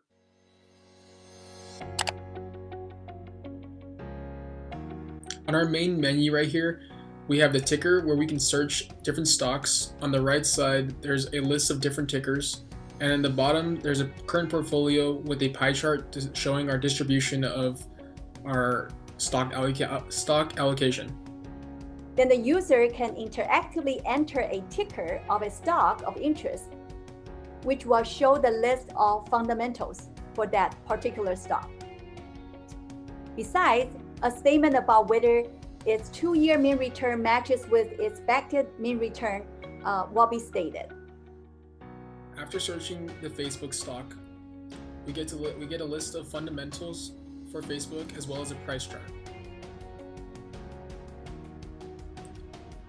From this page, we can actually add Facebook to our watch list. On our view watch list, we actually have many different charts for different stock companies. From here, you can actually analyze and see the different patterns stocks have. This is a fun project. We will continue to add more financial functions and use more statistical analysis to provide insight for the future investment. Thank you.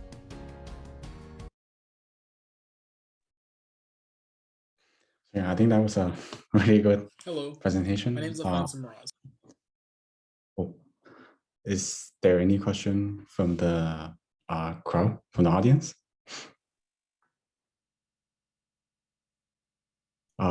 Okay, so if there's no question, I'll ask one. So Alfonso, what challenge do you face when you're conducting this project? Yeah, so a big problem or challenge that Dr. Chang and I actually faced was the organization of the code. So originally we actually worked separately, and that was actually difficult to kind of merge our code together because we had functions that were repeating the same thing. So that was one thing that we want to work on next or this semester, is just kind of working on being more organized and kind of creating the classes that are appropriate. Yeah. Oh, I'm excited to hear more about what other financial information you would add in. And I think it's time to go for you for the preparing the Python workshop. Yes, I'll appreciate take that. over. Thank you.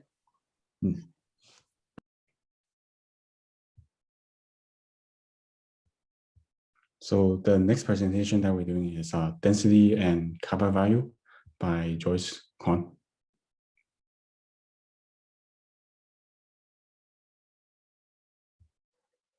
Hi everyone. Today I'm going to talk about density and kappa value of integral sequences with missing separations. My name is Joyce Kwan, and I've been working with my research advisor, Dr. Daphne Liu, on this problem at Cal State LA. So this is closely related to making necklaces and bracelets. I loved making these as a kid, so it's great I get to do it now as a student.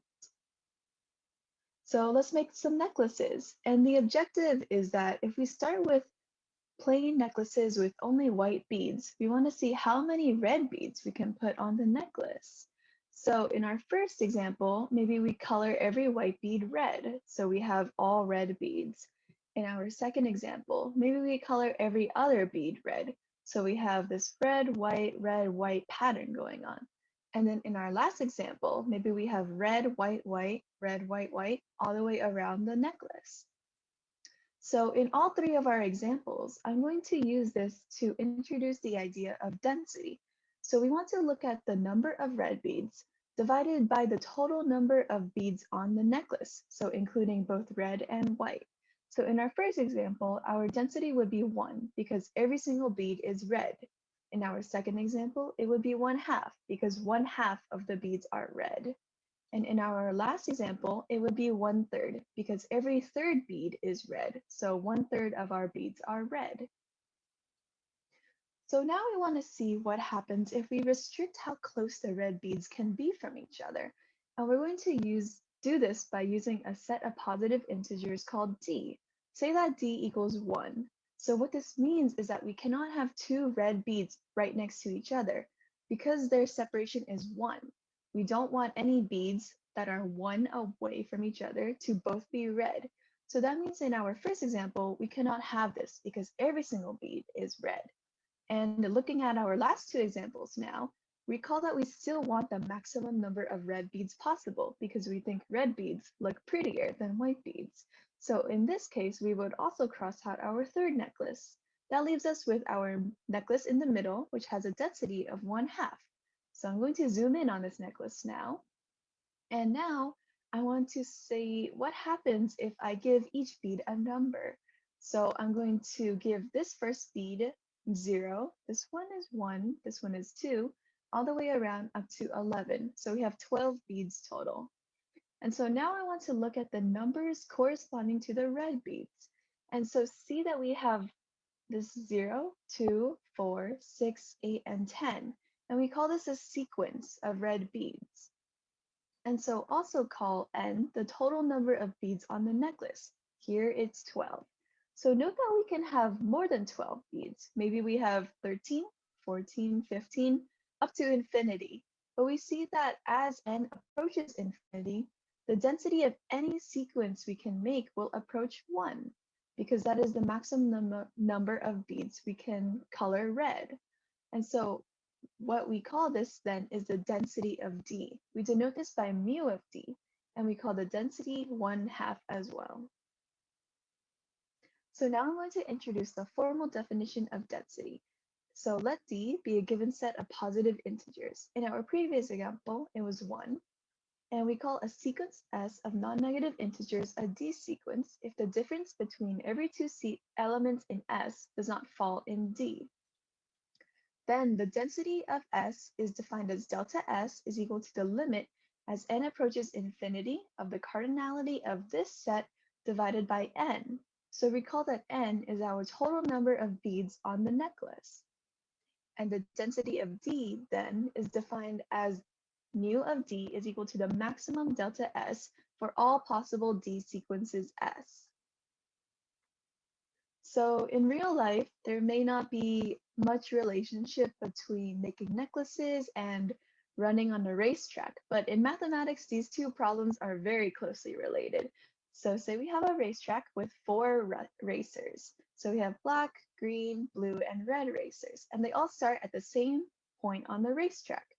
And say we also give each runner a speed. The first one has a speed of 0, then 1, 4, and 5.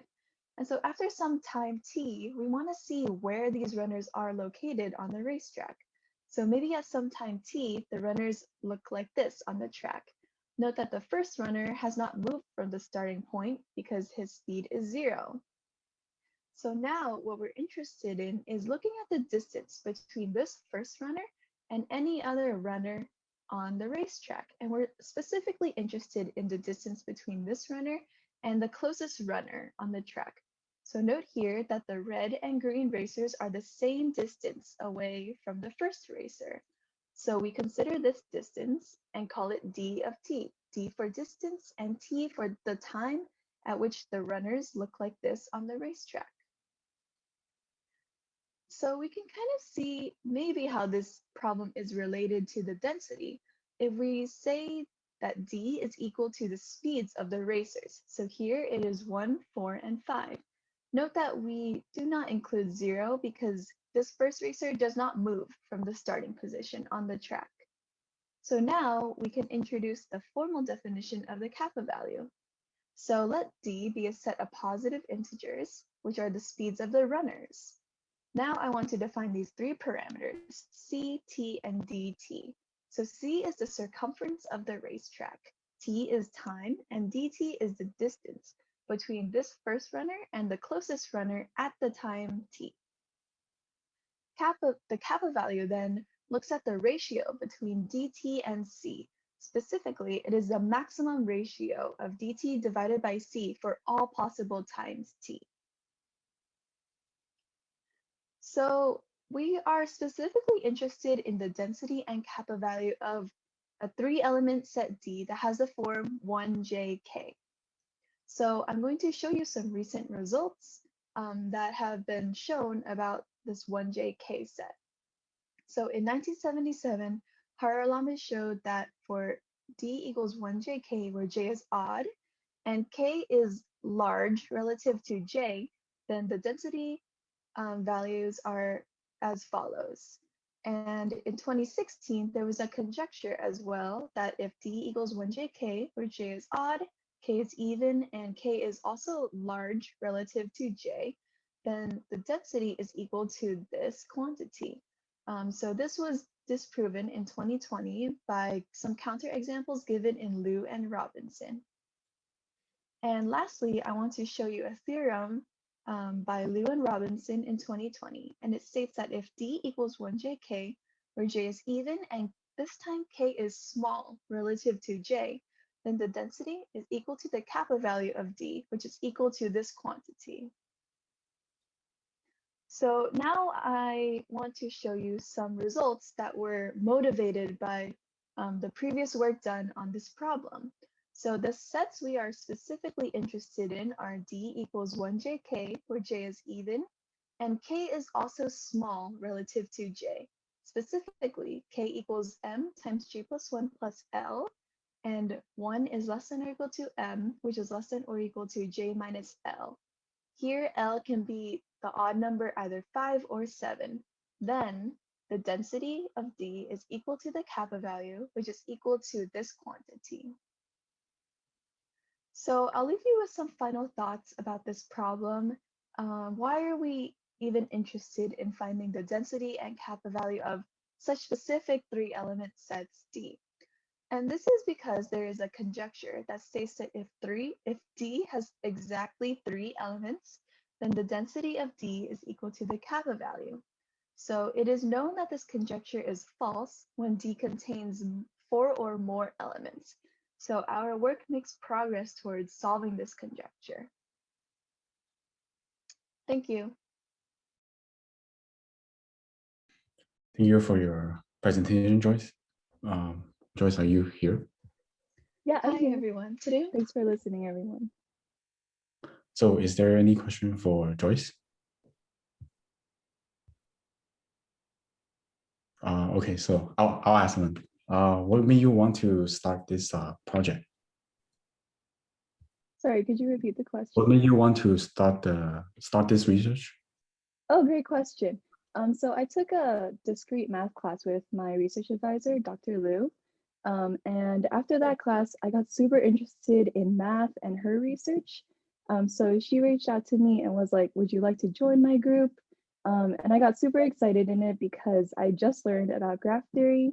And that same semester, I was taking an upper division graph theory course. So I really got interested in graph theory research. And I was working on another project in Dr. Liu's group for about 1 semester. But later I transitioned into this project, which deals more with the connections between graph theory and number theory. So this project really helped me learn that I was interested in so many fields of math.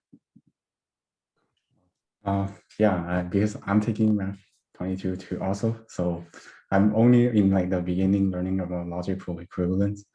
I think it's very interesting that you have this presentation to show for everyone. Yeah, thank you. So is there any other questions? You can mute yourself.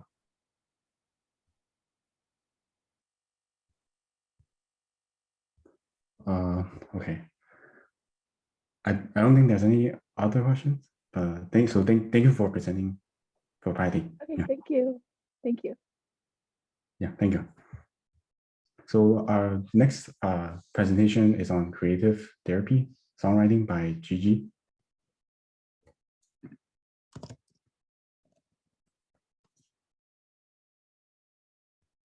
Hi everyone, I'm Gigi Nix, and today I'll be presenting about how music changed my life. Each and every one of us has our own road we travel on. I call it the road to oneself. It's that road that we've been on 1,000 times but still don't know. That twisty, sometimes dark and frustrating unknown ground that seems to keep us from getting to our destination. That's our path, and that's the flow of life. The crazy thing is that sometimes when we least expect it, we found our destination. One unexpected turn and the whole road changes. All of a sudden, the light shines through the dark and thick trees, and you understand. You understand where you are, and you realize where exactly you need to go. And that's the part when you find who you're supposed to be. You find your passion. For me, I found my destination when I was 14. Who would have known that just by reconnecting with a childhood friend would create a spark and lead me to knowing what I want to do with the rest of my life? And I knew it was music. There's something about struggle, something that makes us crave more than anything to achieve the things perhaps we thought we never could. The things that we see other people doing with little to no effort, yet we seem to not understand or have the ability to do. It was songwriting for me. Songwriting was, at the time, the thing I'd watch my friend do so easily while I sat nervously, waiting for her to say, "It's your turn," knowing that I wouldn't have anything to contribute. Song after song we wrote together were her. I hated being the one that had little to say and few melodies to contribute. One whiteboard filled with random words to another, I still had no lines. I felt hopeless and thought I should just give up. Christmas came and her mom gave us recording studio sessions that we used together to sing a cover of Norah Jones' Happy Pills. It was amazing. The studio was small, possibly the size of my family's tiny bathroom, but amazing. That night I went home and recorded my first original song called Love Me Cruel. It was a spark, and looking back, it was a spark that changed my life, and I have no idea why. Actress Lucille Ball once said, "Remember to recognize the small successes that you will have. Don't let the brightness of that big goal blind you to what happens on the way toward the goal. Meet one wave at a time and enjoy the progress you make. I want you please not to be taken up in the undertow of pessimism. Her words can speak to almost everyone out there. I often feel overtaken by that undertow, stuff that pulls you down and makes it hard to get back up. That criticism in your head that's relentless, and that low motivation when you feel like nothing's happening. But things are happening, even if there are small things, as long as there is forward movement on the path. So I'm sharing my journey with you, and I'd love for you to be a part of it. This is my latest song called Pull Me Close. I hope you like it.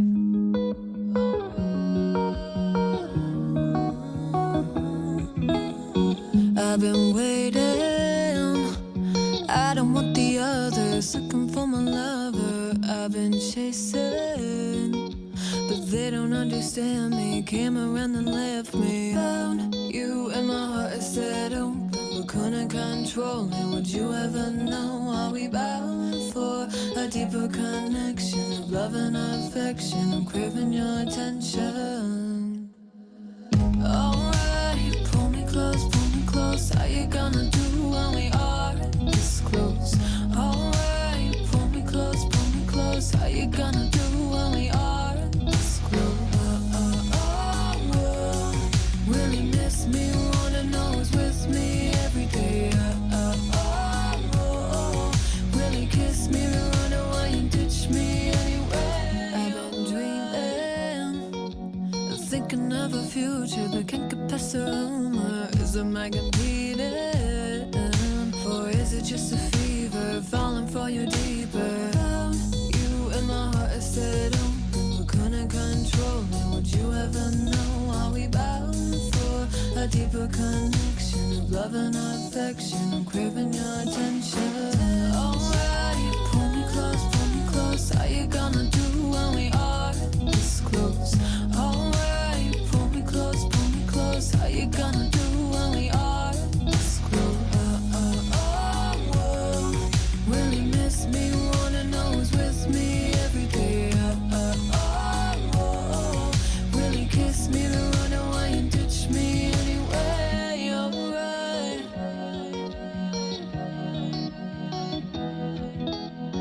I've been waiting, but they don't understand me. Came around and left me. Alright,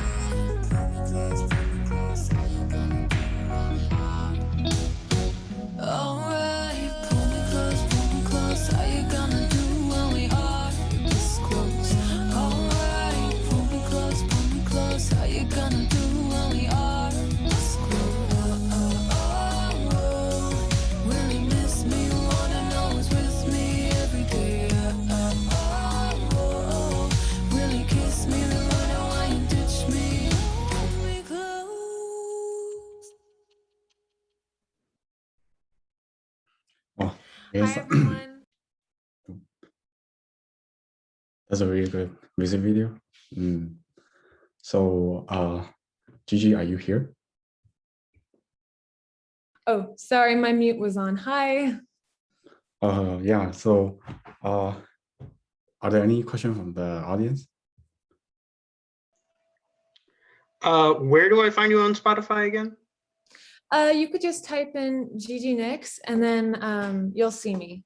Okay, thank you. Yeah, GIGINYXX. Oh, and Professor Dave, you raise your hand. I did. Great song. I'm just curious about the production. I came in a little bit late. Did you do the production yourself, or who? No, I create the loop, I create the bass track, and then I go to my producer and we create it together, and then he adds the instruments and you know, makes it how it is. Nice. What software do you use? Logic X Pro. Okay, right on. Keep it up. Keep up the good work. Thank you. Is there any other question? I think thank you for presenting your music production for Patty. Oh, thank you for having me. Yeah, and I hope you create more new songs. Thank you. Yeah, thank you. Okay, next we have C++ physics engine experimentation from Quinton.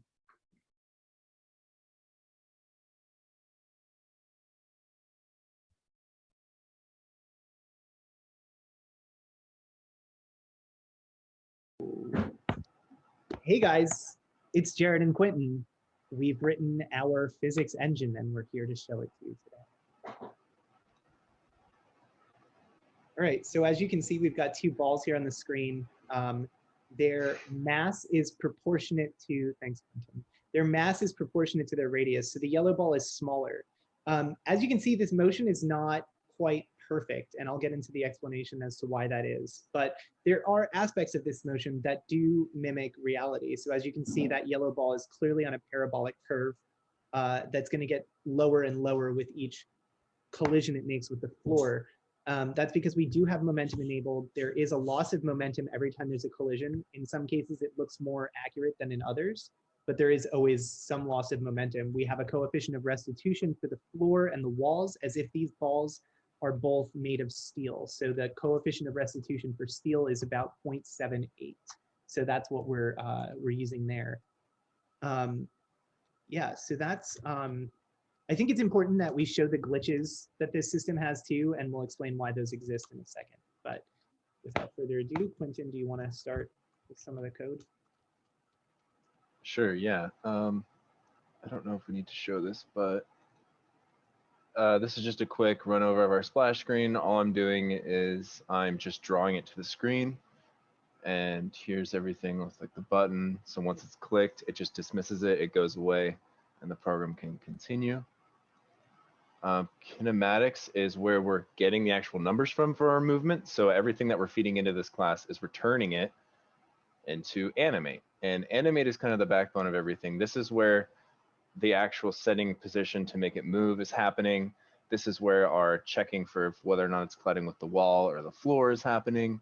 And this is also where collision is being handled, which we are also using a some code from Pixel Perfect, which works with SFML to tell whether or not two sprites are occupying the same space, using some of the sfrect functions like intersect and contains and things like that. Yeah, so one of the things we've got going on here is we are calling, so let me jump over to main really quickly if I can. Oh, sorry about that. Yeah, so basically here in main, we call these objects, we give them a mass, we give them an initial position, initial velocity, and initial acceleration. And we call this, the typical SFML while loop. Here you can see we call a shape 3.collide and a shape 4.collide. This is where one of our main issues came into play. Basically, there are quadrants on each of these shapes that we came up with. And so what happens is so those float rectangles are used in conjunction with the collision library to be able to determine whether or not a collision is happening in certain quadrants of the circle. If there are two quadrants matched up, then we can determine whether it's a left side, right side, top or bottom collision, and we use appropriate functions. If a single quadrant is hit, we use the we approximated it as being hit at 45-degree angle to that quadrant. And so that's where this 0.707 comes into place, because it's the cosine or the sine of 45 degrees. So negative or positive, depending on where it's hit from and what the conditions are. One of the issues that we had with this was that the quadrant detection doesn't quite work right. And it has to do with what we showed you back in main, where the collision function is called on each shape one after the other. So once the first collision function is drawn, the second one is then all the signs become opposite. And we ran out of time to fix that. If we had more time, we would write a second collision function that's for the objects that's being tested second.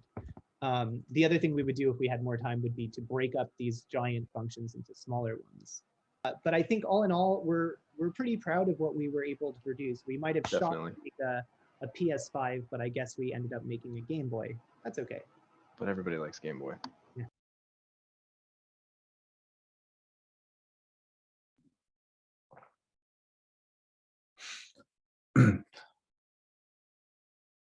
Okay, so that's a Great. Oh, great. Thank you, Queen and Jared. That was a great job. So does anyone have a question for Queen and Jared? Feel free to unmute yourself or put the question in the chat. Uh, I'm I missed, I think, the latter half of the presentation. But if we have the ball simulation, like with one ball being heavier than another, and both of them with the same starting setup that you have, with assuming like no air resistance or anything else, and we don't have any glitches, and we make one of the ball's masses, I believe, a power of 100 more than the other, then and then if we count the number of collisions between the balls, sorry, this is like a bit long, but if we count the number of collisions between the balls in that setup, we will yield, if there's no glitches, we should yield a multiple of like integer multiple of pi, like 31 or 3000. Yeah. I actually know what you're talking about. Since this video has come out, I've actually been exploring a lot more on this topic because I do really want to come back to this eventually. That was during my time in CS3A, and I'm currently in CS8, so I'm hoping to get a little bit better. But I know exactly what you're talking about. And there's some really interesting things out there on collisions, and then like what you're saying, approximating pi with the amount of collisions near the corner. I can't remember what video it is, but yeah, you're totally right. The series of three blue, one brown videos. Yes, yeah, you're totally right. Ooh, I have an idea. You guys should exchange information and work on something. Sure, totally, yeah. I would love to come back to this. I think if I did come back to it, I would want to gut it though. Unfortunately, I think that this dinosaur needs some souping up. I need to take this from like a Toyota Camry to like a Ferrari, because I mean this thing's pretty brutal, and it's got some pretty massive branching like logic and stuff that I think could really be cleaned up with what I've learned since then. So yeah, feel free to reach out to me if you want to collaborate on something or do that. Yeah, I'd love to. Anyone is welcome to, please. I would love to see that. Great, thank you for the presentation. Are there any other questions? If not, we're going to move to the next project that is on the PCC mobile app by Alexis Rodriguez, Venus Nguyen, or President, and by Alisa.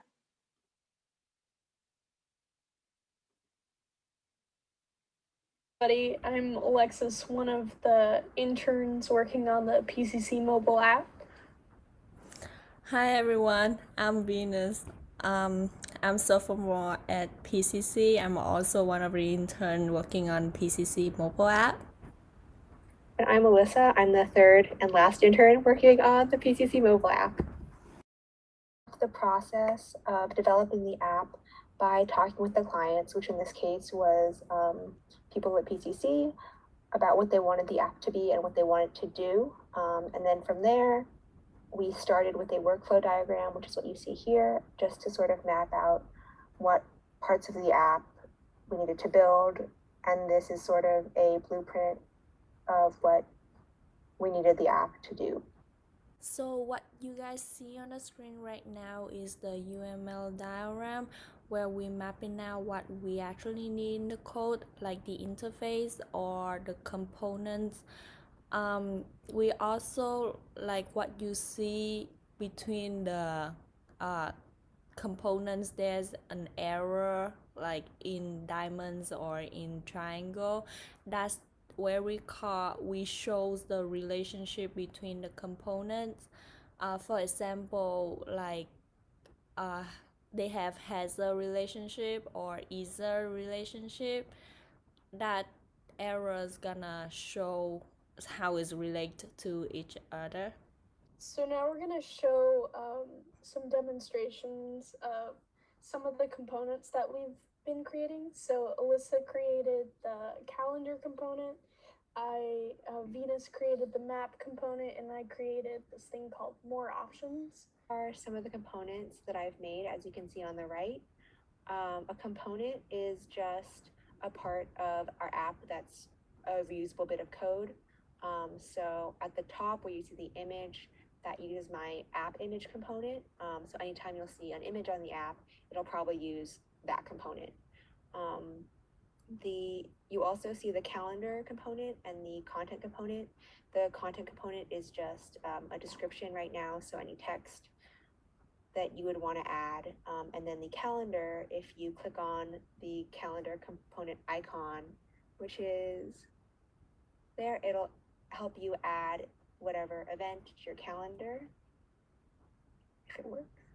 Yeah, so right now the default calendar is Google, because that's what it's set up on the emulator. But if you're using an iPhone and you click on that and have like the Apple calendar, it'll open that up. So this is my location component. What is do is it's gonna show the location icon and the address next to it, like what you can see on this phone. And then when you click on the address, it's gonna go to the map page. Here's my code, and here's how you can see it work on the emulator. When you click on the address, it's gonna take you to the Google Map page, and when you click on the marker, it's gonna show the name of that place as well. Also, you can zoom in and zoom out to see where exactly the place is. So this is the more options component. It's basically this like little 3 dots over here, and when you click it, it gives you a bunch of options that are like buttons that you can click. So we have like save to calendar, add to favorites, bugs, and then you can continuously add like more options to it. The options are comprised of the text, the role of the button, the icon that you want to choose, and then the handler, which is what happens when you click the button. And I think that's it. So last but not least are the challenges that we kind of faced throughout this like whole process. So of course we all kind of went into this only knowing either a bit of C++ or having like the knowledge up to data structures. But we had to learn how to do scripting languages, was like a completely different process.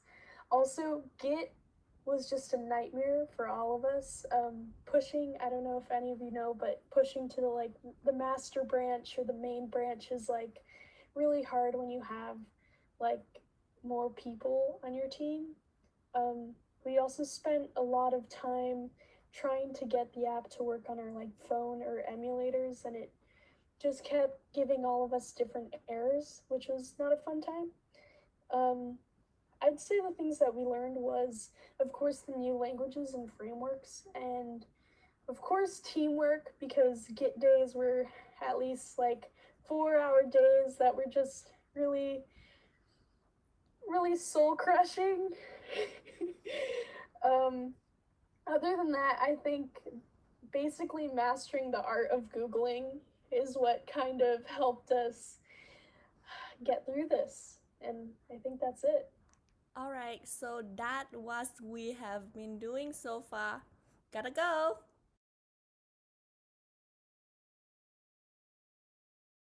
Buddy, I'm Alexa. Great presentation. Thank you to the group. Thanks to Alexis, Venus, and Alisa. Are there any questions from the audience for this group?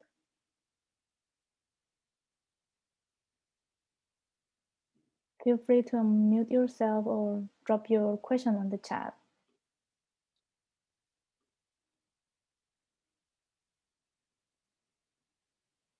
Well, I will ask one then.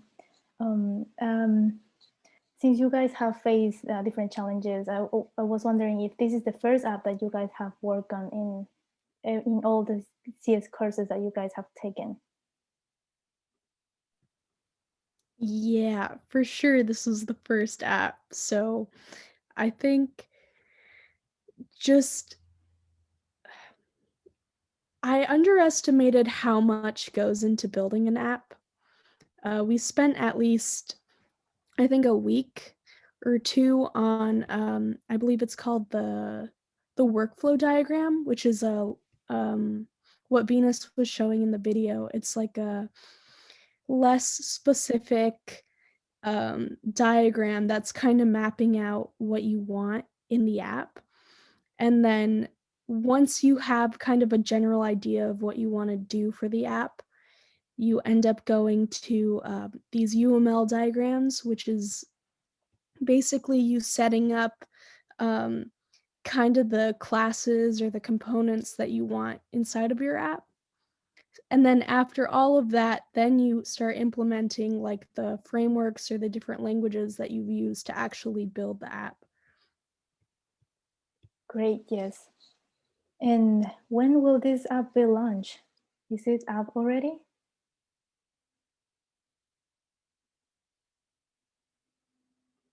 Is it ready to be downloaded to our phones, or you guys have still working on implementing more features to this app? There's still a lot of features that need to be added to this app, but hopefully it will be launched soon. Awesome, great. Thank you for creating this app for PCC. Are there more questions for this group? All right, thanks Alexis, Venus, and Alisa for this awesome presentation. We will move to the next project, which is on Cave Shift Anti-Magic Labelings by Angel Chavez.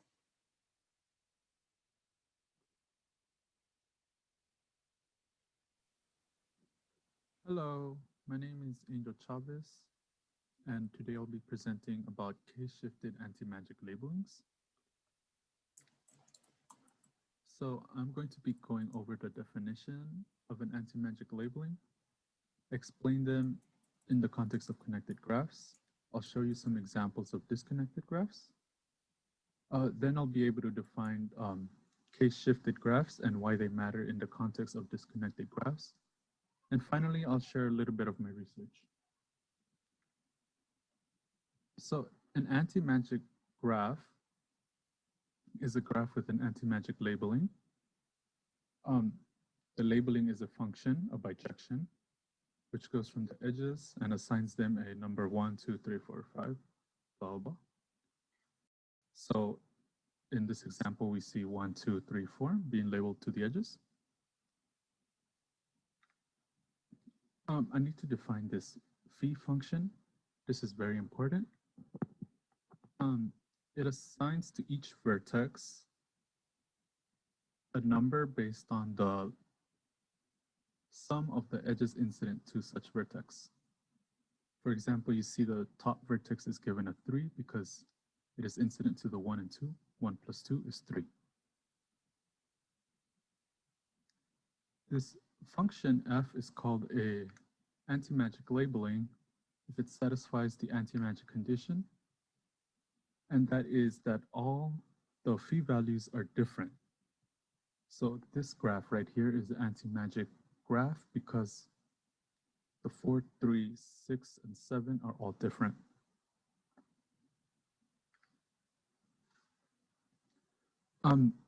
There's a really famous conjecture that all connected graphs are anti-magic. In 2003, Alon Noga, Kaplan, Lev, Rotary, and Yoster showed that dense graphs are anti-magic. In 2014, Zuding, Xu, Liang, and Wang showed that the trees are anti-magic. These are the two extremes of the connected graphs, the very dense and the very sparse. There are many graphs in between. There's still a long way to make this conjecture a theorem, but it's widely believed to be true. Now, disconnected graphs.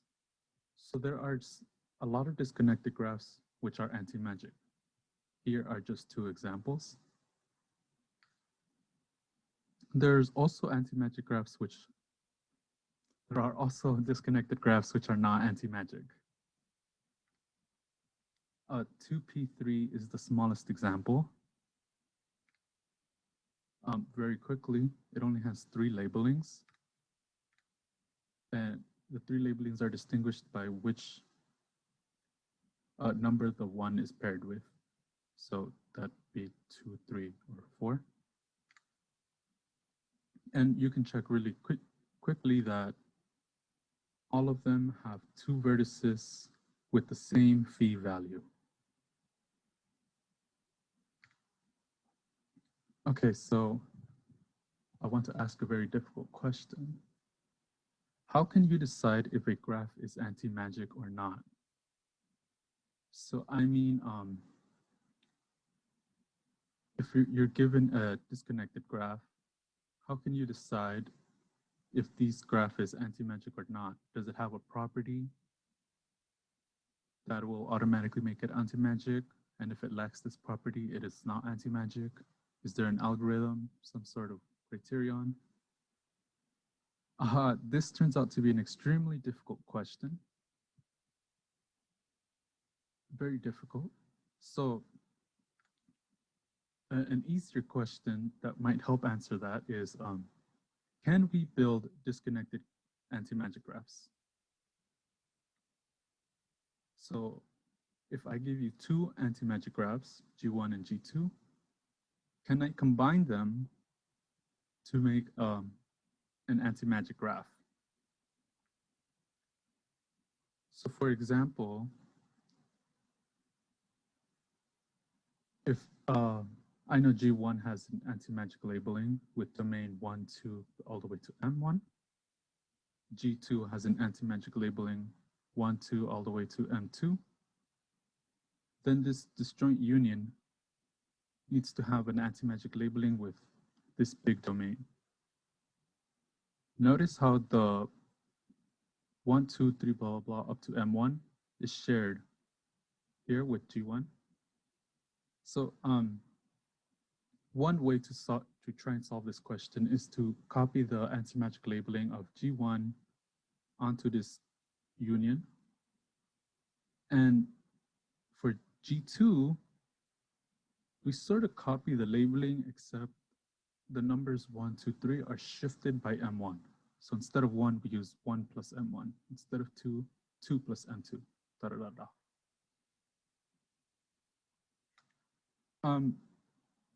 I'm trying to ask, does G2 have an M1 shifted labeling? M1 shifted labeling is more generally known as the K-shifted anti-magic labelings.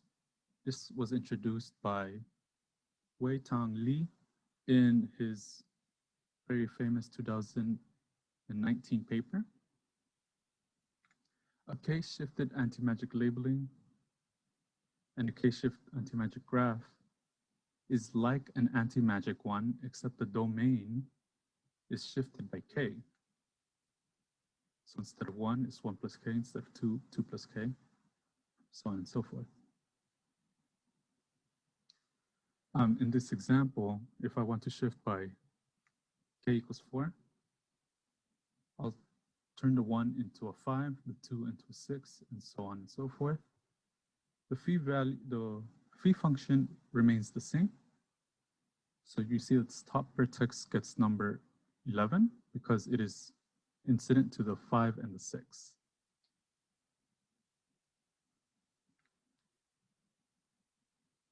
So I want to ask a very interesting question now. Does there exist a graph that is K-shifted for all K? This is a really interesting question because it'll mean that if given any graph, you can add this special graph that's K-shifted for all K. And the new graph will go a long way to showing that it's anti-magic. You'll still need some things to check, but it's a step in the right direction. The answer to this question turns out to be yes. In the 2019 paper by Dr. Li, they show that paths greater than 6 vertices are absolutely anti-magic. Absolutely anti-magic means they're K-shifted for all K. In my research, I find more examples of graphs that are absolutely anti-magic. I find the graph Sn plus P3. I'll be showing you the example of S5 plus P3. This one looks like that. Of course, in general, the star might have more vertices. This example is notable because the star is not absolutely k-shifted for all k. You see here when k is equal to -3, this graph is not anti-magic. The path is also not absolute. You see down here that for k equal to -1 and k equal to -2, the graph is not anti-magic. So this is striking because it's absolutely, the union of this graph is absolutely anti-magic. So I want to kind of quickly go over the proof of this. Here's the labeling, an anti-magic labeling of S5 plus P3. If I want to shift this graph by k, I can shift the labeling. And from here, you can see that if k is a positive number, the 20 plus 5k, which is the biggest label, will only continue to increase and get larger. It will remain the biggest. The degree 2 vertex, given label 8, is smaller than the 20, but it is bigger than the rest of the vertices. It is bigger than the degree 1 vertices.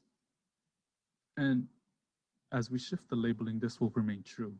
8 plus 2k will be the second largest vertex, second largest phi value among all the vertices.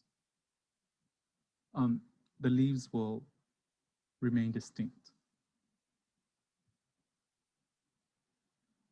I also want to show, if I multiply all the labels by -1, so instead of using 1, 2, 3, 4, I use -1, -2, -3. I will also get an anti-magic labeling. Yeah, because the phi value is just negative of, yeah. If I put this together, I will get that S5 plus P3 is k-shifted anti-magic for all k greater than or equal to 0 and all k less than or equal to -8. I wanted to mention that this part of the proof touches on something called strongly anti-magic labelings. That's a topic for a different talk. And this multiplying by 1 action is a proposition in Dr. Lee's paper.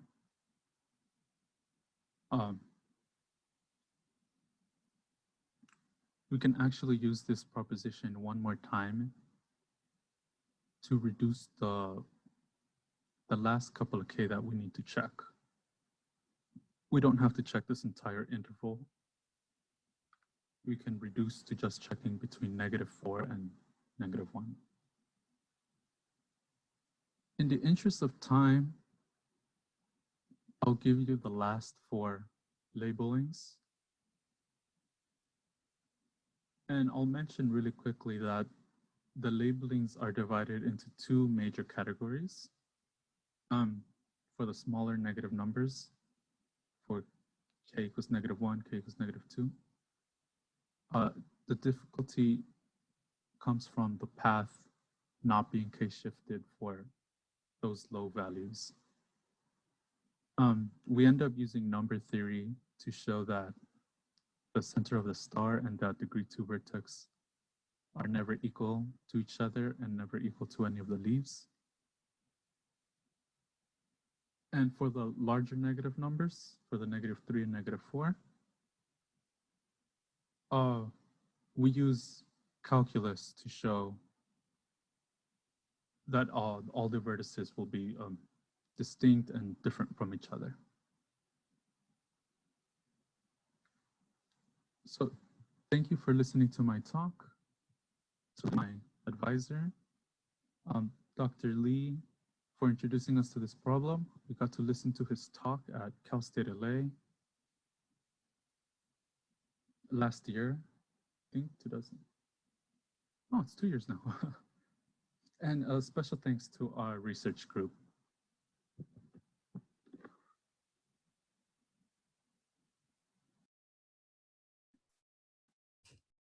Thank you for your presentation, Andrew. Is there any question from the audience? Okay, if there's none, I'll ask.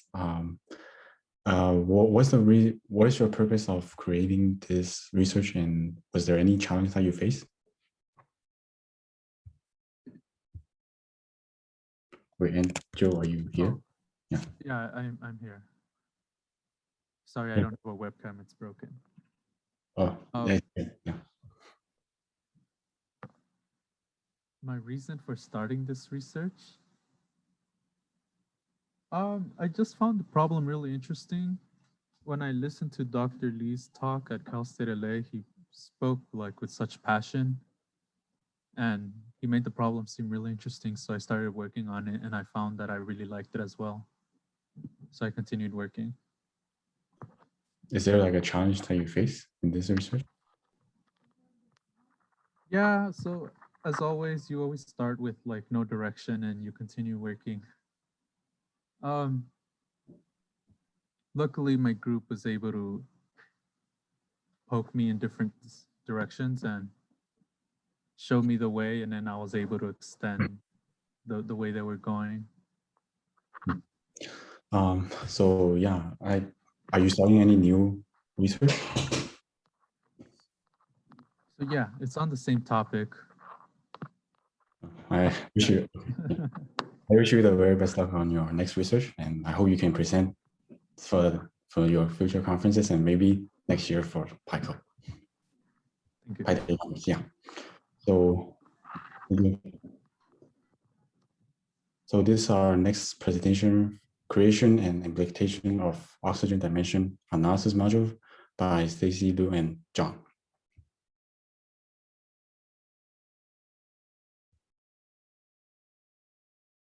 Hello everybody, my name is Stacy Liu. And my name is John Shi. We're members of Micro Neurotechnology Student Scholars Program here at Pasadena City College. In May of 2020, a group of undergraduate researchers belonging to the MNTSS program, assisted by high school students like us, created several remote learning modules to try and combat the negative effect remote learning had on STEAM majors induced by current COVID-19 pandemic. Our presentation on the creation and implementation of an oxygen dimensional analysis module is based on one such module created previously. Before analyzing the implementation of this module, it's essential to understand some key ideas. For starters, an average person inhales and exhales roughly 11,000 liters of air per day, which Earth's composition of air. This equates about 550 liters per oxygen.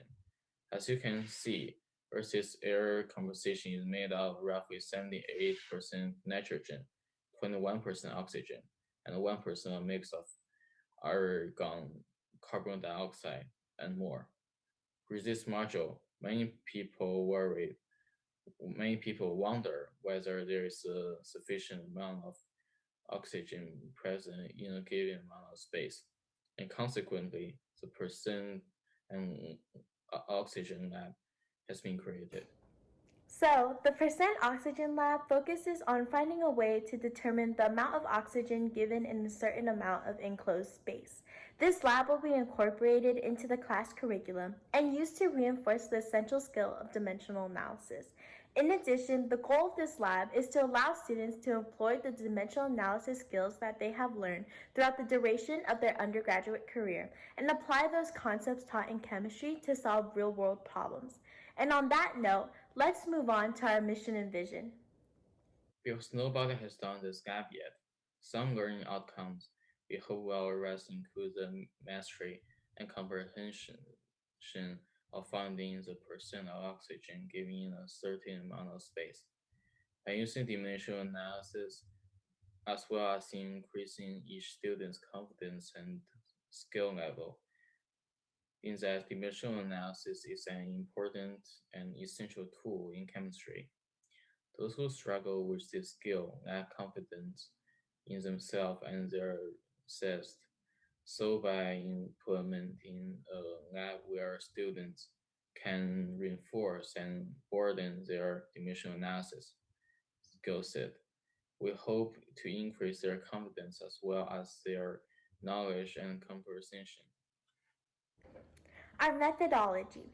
When creating this module, it was very important for us to implement an engaging and interesting activity that would captivate the attention of each student while giving them the material needed to practice and broaden their assets. During the development stage of our lab, our team had to use critical thinking and analyzing skills when delegating work and providing correct information. We started off with a draft full of names and over time created small yet necessary changes so that our module could be the best it could have possibly been.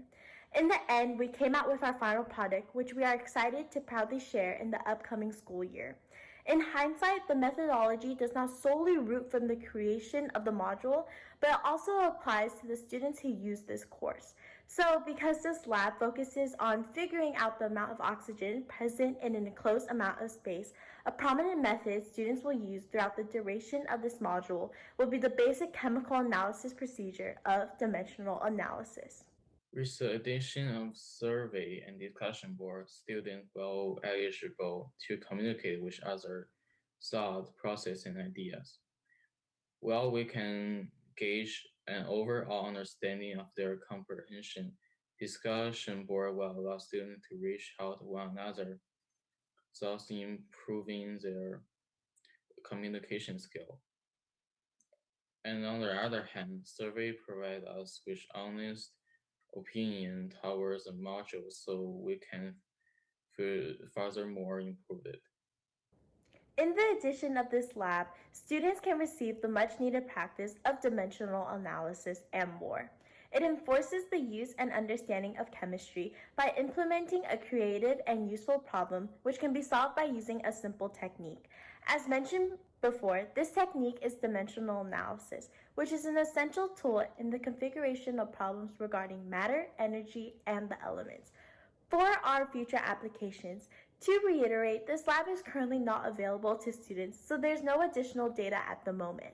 Although this is the case, our team has come up with a set of goals and visions for our module, especially for the upcoming school year. Alongside the implementation of this lab, we hope to increase access to engaging yet insightful STEM labs, as well as reinforce the mastery of basic yet essential chemistry skills, while keeping the retention of each student. In addition, we hope to eventually incorporate the concepts used during the percent oxygen lab, which is essentially the determination of oxygen, into future activities such as the Terrania lab. This concludes our presentation, and special thanks from our team, Zhang Zi, Richard Liu, and myself. If you have any questions or concerns, please feel free to ask, and we thank you for your time. Thank you.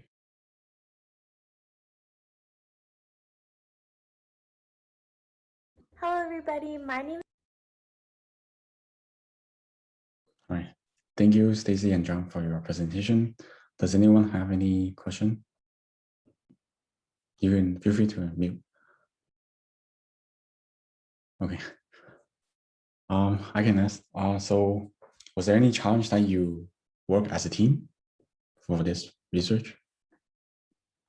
I think the main challenges we faced were trying to collaborate our ideas because, as mentioned in our presentation, there was no additional data given to us because this was a lab used previously. So I guess the hardest part was creating this lab into an online module and working as a team with everybody. are you taking any, like, after this research, are you taking any more advanced classes, chemistry classes? For me, I'm not taking any advances chemistry class for now. Yeah, since I'm still seeing a sophomore. All right. So thank you for presenting, and I hope you have many other new projects to present in the next year or next year's conference or in the future conferences. Yeah, thank you for being here.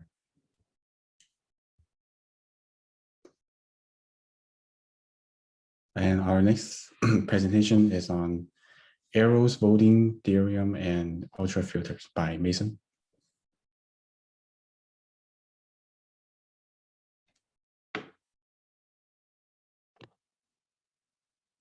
Mathematically, we can prove that there is no fair system of voting. Now, this might initially seem like a sort of crazy and very difficult statement to prove, but over the course of this presentation, we're going to do it. My name is Mason Sherman. I'm a student at UC Irvine, and this presentation is on Arrow's impossibility theorem, which states what we just said, that there exists no fair election procedure or system of voting. So in this presentation, I'm going to first discuss what do we mean by fair voting? What does that even sort of, how does that even sort of make sense? And then we'll finally get to stating Arrow's theorem, and we're going to start the proof. And it's going to be maybe a bit slow initially, but I really want you to hold on, because by the end, we're going to have a really brilliant series of ideas that are all going to be breakthroughs in a row, and we're going to get the theorem, and it should be really exciting and cool. So now, before we get into what is sort of fair voting, we need to ask mathematically, what does voting even mean? So suppose that we have a finite list of candidates, we'll name them 1 through n, and a set V of voters. To vote, a voter selects a permutation of the candidates. So for instance, if there's 4 candidates, a voter might select a permutation F, where if f of 1 is 4, f of 3 is 3, f of 4 is 2, and f of 2 is 1. That means the voter prefers candidate 1 the most, candidate 3 the second most, candidate 4 the third most, and candidate 2 the least. And just to maybe remind you, a permutation is a one-to-one function from the numbers 1 through n to the numbers 1 through n. One small note is that here, the candidate that is preferred the most receives the highest number as opposed to the lowest number. So whoever comes in first doesn't get assigned 1, they get assigned whatever the highest number is. So in this case, candidate 1 is assigned first and therefore given 4, which might be a bit unintuitive, but it really helps sort of our intuitive ideas later. So just try to accept that for now. So now that we have what voting means, selecting a permutation, we want to define a little bit of notation, or just like what we'll say, where if there's candidates I and J and a voter chooses a permutation F, where F of I is greater than F of J, we say that the voter prefers I over J. So now that we know what voting means, what does an election mean? So if V is the set of voters and there's n candidates, an election is a function from the set of voters to the set of permutations on n numbers. So it takes in as its input a voter and outputs the permutation that the voter selected. So basically, it's just a list of all of the different votes that voters have made. And finally, we can get to defining an election system or a voting procedure or voting system, or election procedure is what I meant to say, where we have a function which takes as its input an election, as we just defined, like the list of all the votes, and outputs a permutation of the candidates as the outcome of the election. So for instance, one voting system might be we rank candidates based off of how many first choice selections they receive, and then break ties some way, so we could just pick alphabetically. So for instance, like if candidate A receives 10 first choice selections and candidate B receives 15 and then candidate C receives 20, the output permutation would be C, B, and A, or rather like f of C equals 3, f of B equals 2, f of A equals 1. And we need some way to break ties with this system because a permutation must be a one-to-one function. So before we get into stuff, we should note that this sort of conception of voting that we've created isn't the same as in real life. Firstly, the voting system must fully rank the candidates without ties instead of just like picking a winner. The voters must fully rank all the candidates without ties, and the voters can't provide any additional information like giving every candidate a score rather than just a simple ranking. There are some reasons why these aren't more than just like limitations that make this irrelevant. Firstly, if we consider the second limitation that the voters must fully rank all candidates without ties, compare that to say like the US voting system, where for say president, you select only one choice. This is effectively the same as selecting a permutation of the candidates and then the election system just ignores all your choices except for the first one, right? So as a result, this isn't really maybe as much of a restriction as you think it is. Also, the fact that the voters can't provide any additional information, like giving candidates scores, is also not that much of a restriction, because most additional information besides just a pure ranking just opens the door up for abuse and and cheating the system using game theory, and it effectively will always end up basically just being a ranking. So now that we know what a voting system is, it takes all the votes and then outputs an outcome of the election, we need to ask ourselves, what makes a voting system fair, right? Because as we've so far defined, a voting system could just take as its input all the votes of the election and then just output the same permutation no matter what, regardless of the votes. And that's clearly an unfair system. So we should establish some basic rules. Firstly, if every voter votes for the same permutation of the candidates, the voting system should pick that permutation, right? That's a very obvious basic rule. If everybody votes for the same permutation, that permutation must be selected.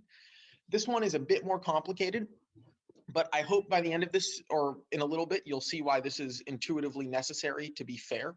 So suppose a voter ranks candidate C above candidate D, and the voting system, accounting for all of the votes, also ranks C above D. Now, suppose that the voter changes their vote, but still ranks C above D. So for instance, they might have previously ranked the candidates A, B, C, D, and now they rank the candidates C, D, A, B. Then if the voting system is fair, it shouldn't change the outcome so that candidate D is preferred above candidate C. I'm going to pause here so you can sort of try to get this in your head.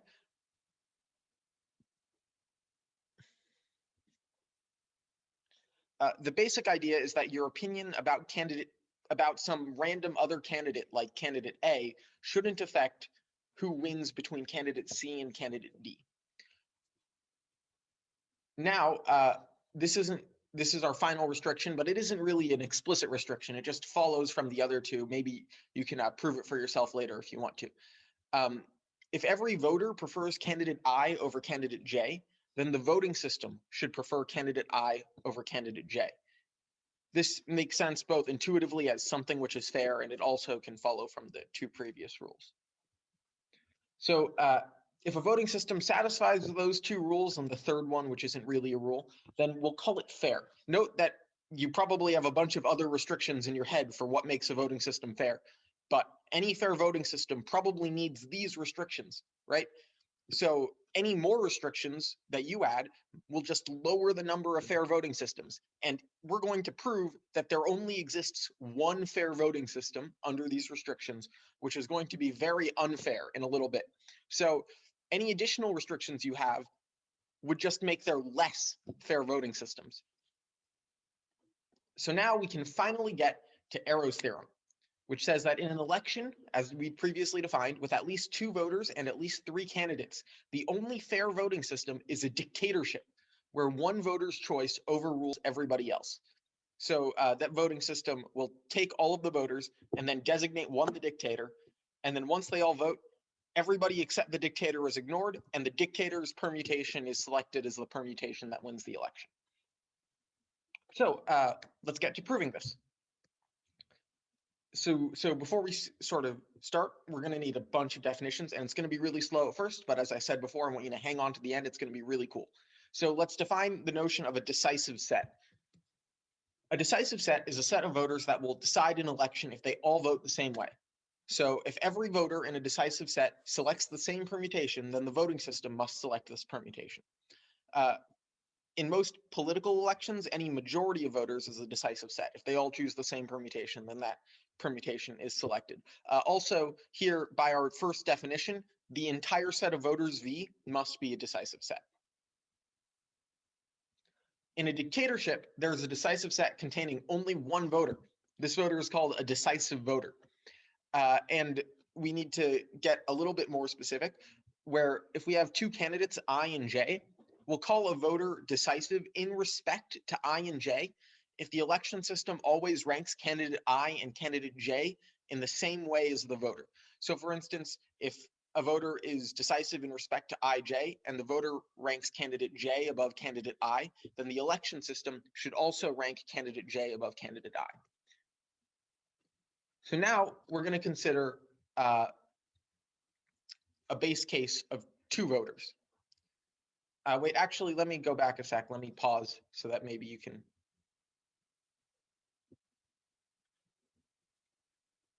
Okay, so now we're going to structure this proof. We're going to consider the base case of two voters and three voters, and then we're going to consider what if there's more than three voters.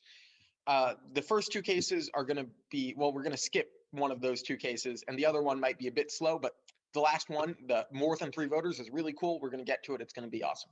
So consider two voters. Suppose we have three candidates, I, J, and K. The same argument will hold for more candidates, but just imagine three right now. If there's two voters and a voter is decisive with respect to I and J, the first claim is that they must also be decisive in respect to I and K. Now, the reason for this is that if voter A prefers I to J to K and B prefers J to K to I, then the election result should be I to J to K, because J is always preferred over K. So by our rule, J should be preferred to K. And I is preferred to J by voter A. That rhymed. And because voter A prefers I to J, the election result must prefer I to J. So the election result must prefer I to J, and they also must prefer J to K. Therefore, the result is I to J to K. And now, if we move J around in voter A's opinion or in voter B's opinion, by our rule, by our second rule, regardless of where J gets placed in the ranking, if the voters switch their votes, regardless of where J gets placed in the ranking, the election result should still prefer I to K. That just comes directly from our second rule. And by sort of the same argument in reverse, because I didn't make a distinction between I and K, if voter A prefers K to I and voter B prefers I to K, the election result must also prefer K to I.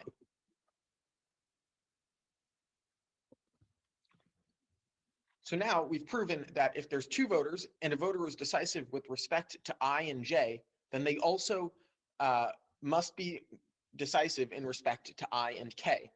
And now note that I made sort of no distinction between I, J, and K. So this means that if they're decisive with respect to one pair, they must also be decisive with respect to every single pair. And this means that if they're decisive with respect to one pair, then they must also be decisive in general. And we're going to skip this, but maybe you can convince yourself that there must be a decisive voter with respect to I and J for one pair of I and J. And then this will complete our proof. So now we would consider the case of three voters, but it's basically just the same argument. There's one clever trick, but it's not worth going into and it takes too long. So, but a very similar argument will tell us that this theorem holds for the case of three voters. So now, finally, we're going to get to our final two definitions, and we're going to get to the case of more than three voters. So we're going to consider the idea of block voting and a block decisive set. Suppose that we have a set V of more than three voters, so not the other two cases. And let's say we have a subset of V called X. So imagine that there's an election where every voter in X chooses the same permutation F, and every voter not in X chooses the same permutation F prime, then the set X is called block decisive if the voting system always selects the permutation F, no matter what the permutations F and F prime are. This is different than a decisive set, because in a decisive set, you don't have the stipulation that everybody not in that decisive set has to vote for the same permutation.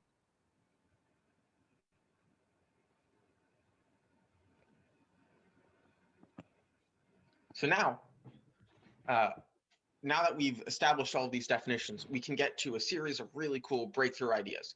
So first, in your head, you might have been thinking, well, this idea of a block decisive set seems really similar to a decisive set. In fact, just sort of intuitively, if everybody votes against you, this is sort of this should be stronger than if not everybody is coordinated in voting against you.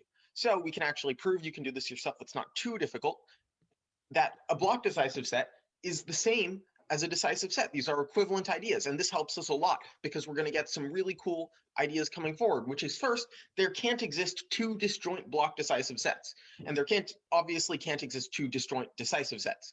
If there were two decisive sets and one of them voted for F and one of them voted for F prime, then both F and F prime as permutations should be selected by the voting system, but clearly you can't select two permutations.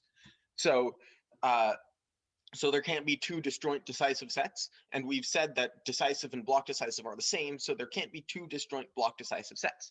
And this, from here, we can know that any partition of the voters into three sets has a block decisive set. Why is this true? Well, if we have three sets or three subsets of voters, we can just imagine that these three sets are like single people. And if they're all voting as a block, if they're all voting for the same permutation in each subset, we can imagine them as single people. And then the election system problem just goes down to the case of three people. And in the case of three people, as we said before, there must exist a decisive voter. So therefore, there must exist a block decisive set in any partition of the voters into three sets. Now, this is really useful because from our two previous ideas, we can get the conclusion that every election with finitely many voters has a dictator. How can we do this? Well, we take our initial set of all the voters, we split it into three sets. One of these sets has to be block decisive, right? And then we combine the other two not block decisive sets into one set. And then we split our block decisive set into two sets. So now we have two subsets of the block decisive set, and then the set of everything which isn't part of our initial block decisive set. And these three sets form another partition of the voters. So one of these three sets must be block decisive, and it clearly can't be the set which contains the set which was previously not block decisive. So as a result, one of the two subsets of the block decisive set must be block decisive. And then we can combine the two not block decisive sets and repeat the process over and over again, continuously splitting the block decisive set into smaller and smaller block decisive sets, until eventually we can't split it anymore because there's only one person in the block decisive set. And as we said before, block decisive is the same as decisive, so there exists a decisive set with only one person who is a dictator. I hope that that ending was really nice for you, and I hope you really enjoyed this presentation. The main arguments and ideas in this presentation came from for this presentation, not a paper, came from an unpublished book by Isaac Goldbring. And special thanks to all of these people and PCC's Pi Club. They all helped me a lot and were very supportive. Thank you so much. Thank you, Mason, for the presentation. And do we have any question for him? Okay, so I'll ask mine. What challenge do you face while conducting this research, and what's your goal for this research? Yeah. So this isn't really research. There's not really any goal either. This was just sort of like a presentation I made because I thought it was very cool. It's somewhat related, I guess, to research. I was learning I did a sort of directed reading program course on about ultrafilters, which are a concept that's really useful for analysis and a bunch of other fields of math. That especially when you're talking about infinite sets, and with the ideas of ultrafilters work very, very nicely with the proof of Arrow's voting theorem. If you don't know what ultrafilters are, this probably won't be useful for you, but it turns out that a decisive set is the same as an ultrafilter, and that so it's connected to some stuff I was doing for actually learning. I just thought this was a really cool a really cool topic. So I made this presentation on it. Also, basically none of the argument is mine, except for converting a bit of it into non-ultrafilter notation and thinking, since ultrafilters took too long for me to talk about. So there were some challenges there, but overall this wasn't actually very sort of advanced math intensive. Thank you for sharing though. So I guess that's it for today, and this concludes our all of our presentation for this panel. Thank you for attending, and if everyone can return back to the main room, and we're wrapping up.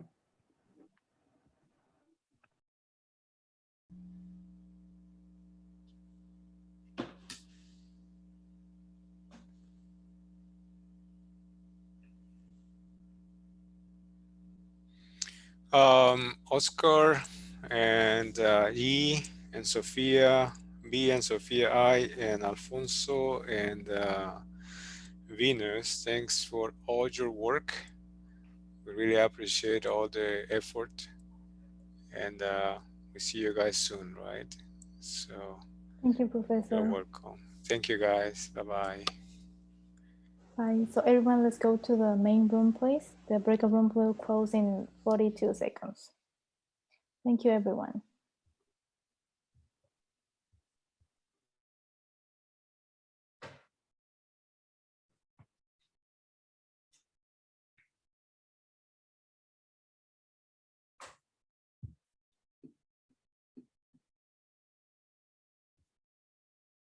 Now, please, everyone, let's go back to the main room.